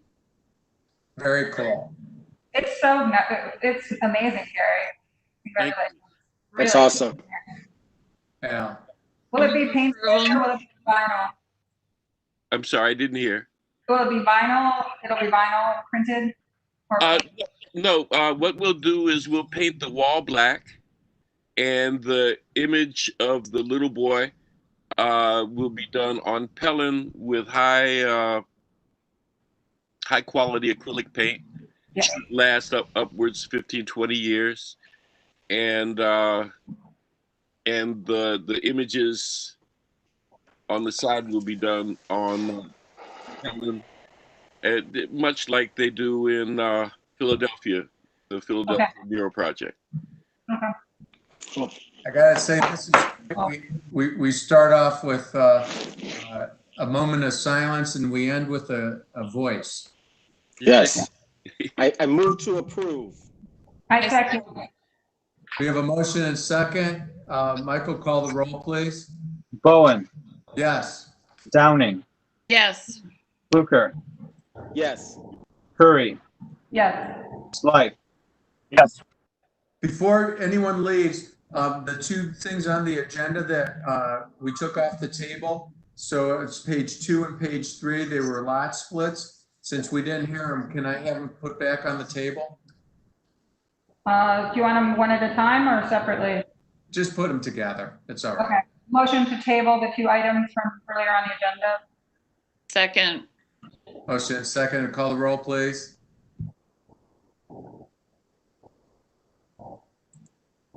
Guys moving too fast for me.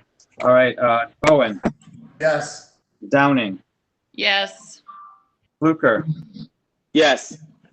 Curry, Yes. Slife. Yes. Thanks to Okay, everyone for I sticking gotta go. around with me. Thank you, thank you. Bye. Bye. Do we have a director's report? Just a couple items, real briefly. I do want to emphasize on the dollar store issue that the analysis of dollar stores and their concerns around proliferation, we are not the only city in the country that's looking into this. Cities around the country are putting forth legislation and looking at how this scenario could be managed. I do want to emphasize with respect to dollar stores. I was literally floored when I saw the product that Dollar General has put forth in other areas of the country with this Dollar General market concept. They're very well done. They offer fresh fruits, vegetables, and actual full-scale grocery store produce. Now, what bothers me about it is that that has never been proposed here, and that's been a need for decades. That's been a need for over 10 years here in our community. So we see this as an opportunity to work with some of these organizations to step up their quality. Low income does not mean poor products.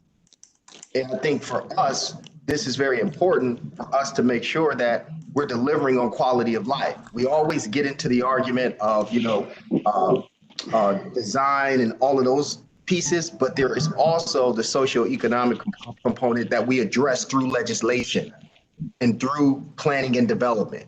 So understanding that what we do is not one dimensional, it's very dynamic.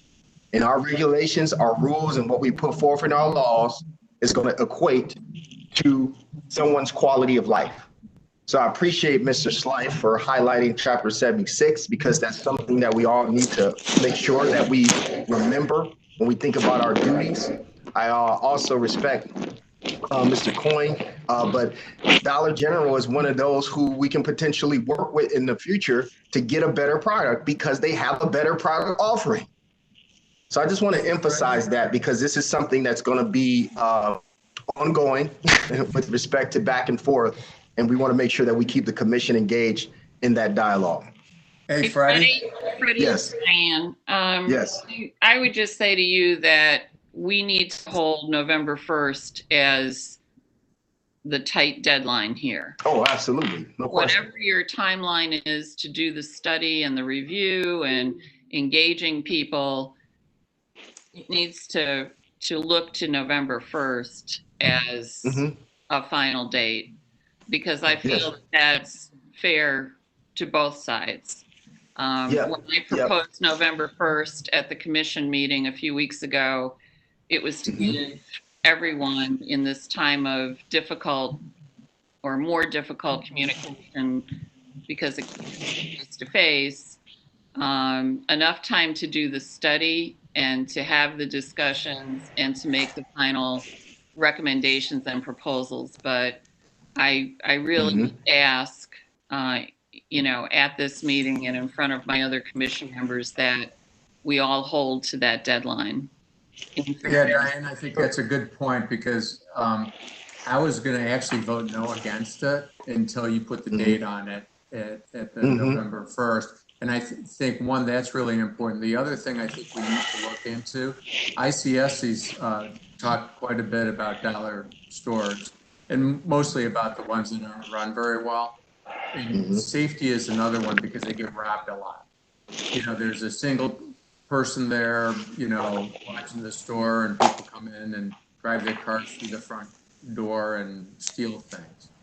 So, when we're looking at that vision, life safety has to be part of it. And I would encourage staff to look at what ICSC is talking about when it comes to dollars. Yeah, I agree with that. And I'm thankful to the commission that they did give a hard deadline, which, denotes our, we want to be equitable and fair. And when I say equitable and fair, to the community as well as to the corporate community who makes investments in our neighborhood. but they have a responsibility also. So I just think, you know, it was legitimate, Diane, that you put forth that hard deadline, and that just kind of shows that, you know, we're just not trying to hold things up. We need investment in the city, but we also need the right investment and responsibility, you know, with that investment. Thanks. Freddie, I had one thing if you're done. Yes, sir. The photo that's up before us, it's a great photo. It's a new house, and it's going to be occupied soon. It's in Glenville. The relevance to this photo is the tree that we see there. Yes. I know there's a push to maintain the canopy, but we've done. We wanted to cut this tree down. We tried to move the driveway as far as we could, given constraints of property lines, but they cut through a majority of this tree's roots in order to put this driveway in. And that tree will that driveway is going to buckle, and that driveway is going to buckle. And the tree's probably going to die because we're well within the drip line. I guess my point here is, as we move forward, we need to think about the impact of what this does. Number one, to Freddie's point, damage to property that's there. It's going to cost twice as much to cut this tree down because of its proximity to the new house. And we could have cut this tree down and planted 3 or 4 generous trees, three or four caliber trees for the cost of cutting this tree down in the future. And this puts a stress on the property owner, the CDC, et cetera. So we have to be cognizant as we make plans and as we point out which trees are going to be saved, that when you're within the tree's drip line, you can't, it's going to impact things. And typically you want to be 6 feet outside the drip line when you're planning construction and have protective fencing. And in this case, you never could have done that. So I just want to point that out, guys. We got to be more diligent about how we protect the trees or remove them. This tree's going to cost $1,500 to $1,800 to take out. Yes. And our clients and the property maintenance guys are so afraid right now that, you know, that's the first thing they're going to have to pay for.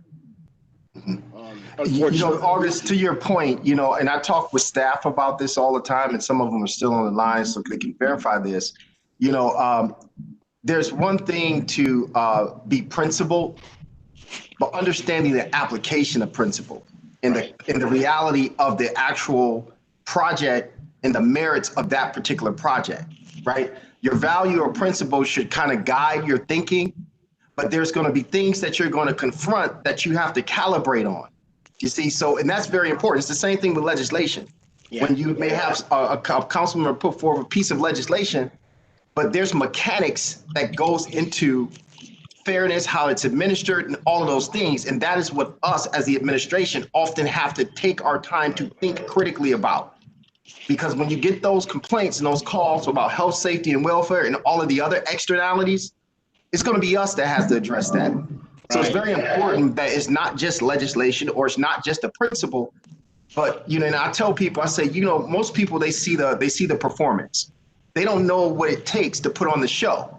And, you know, oftentimes we are the ones who are making sure that this thing works. And this goes with respect to the whole dollar store conversation. This has to be thoughtful with respect to the regulation and how we're going to go about this.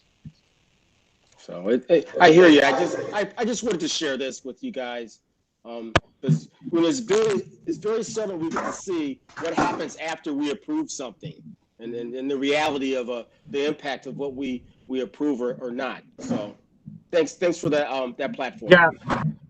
Yeah, great image. Thank you, guys. Thanks. Bye-bye. Take care. Thank you. Take care, Diane, everyone. Bye-bye. Bye-bye. Thank you all.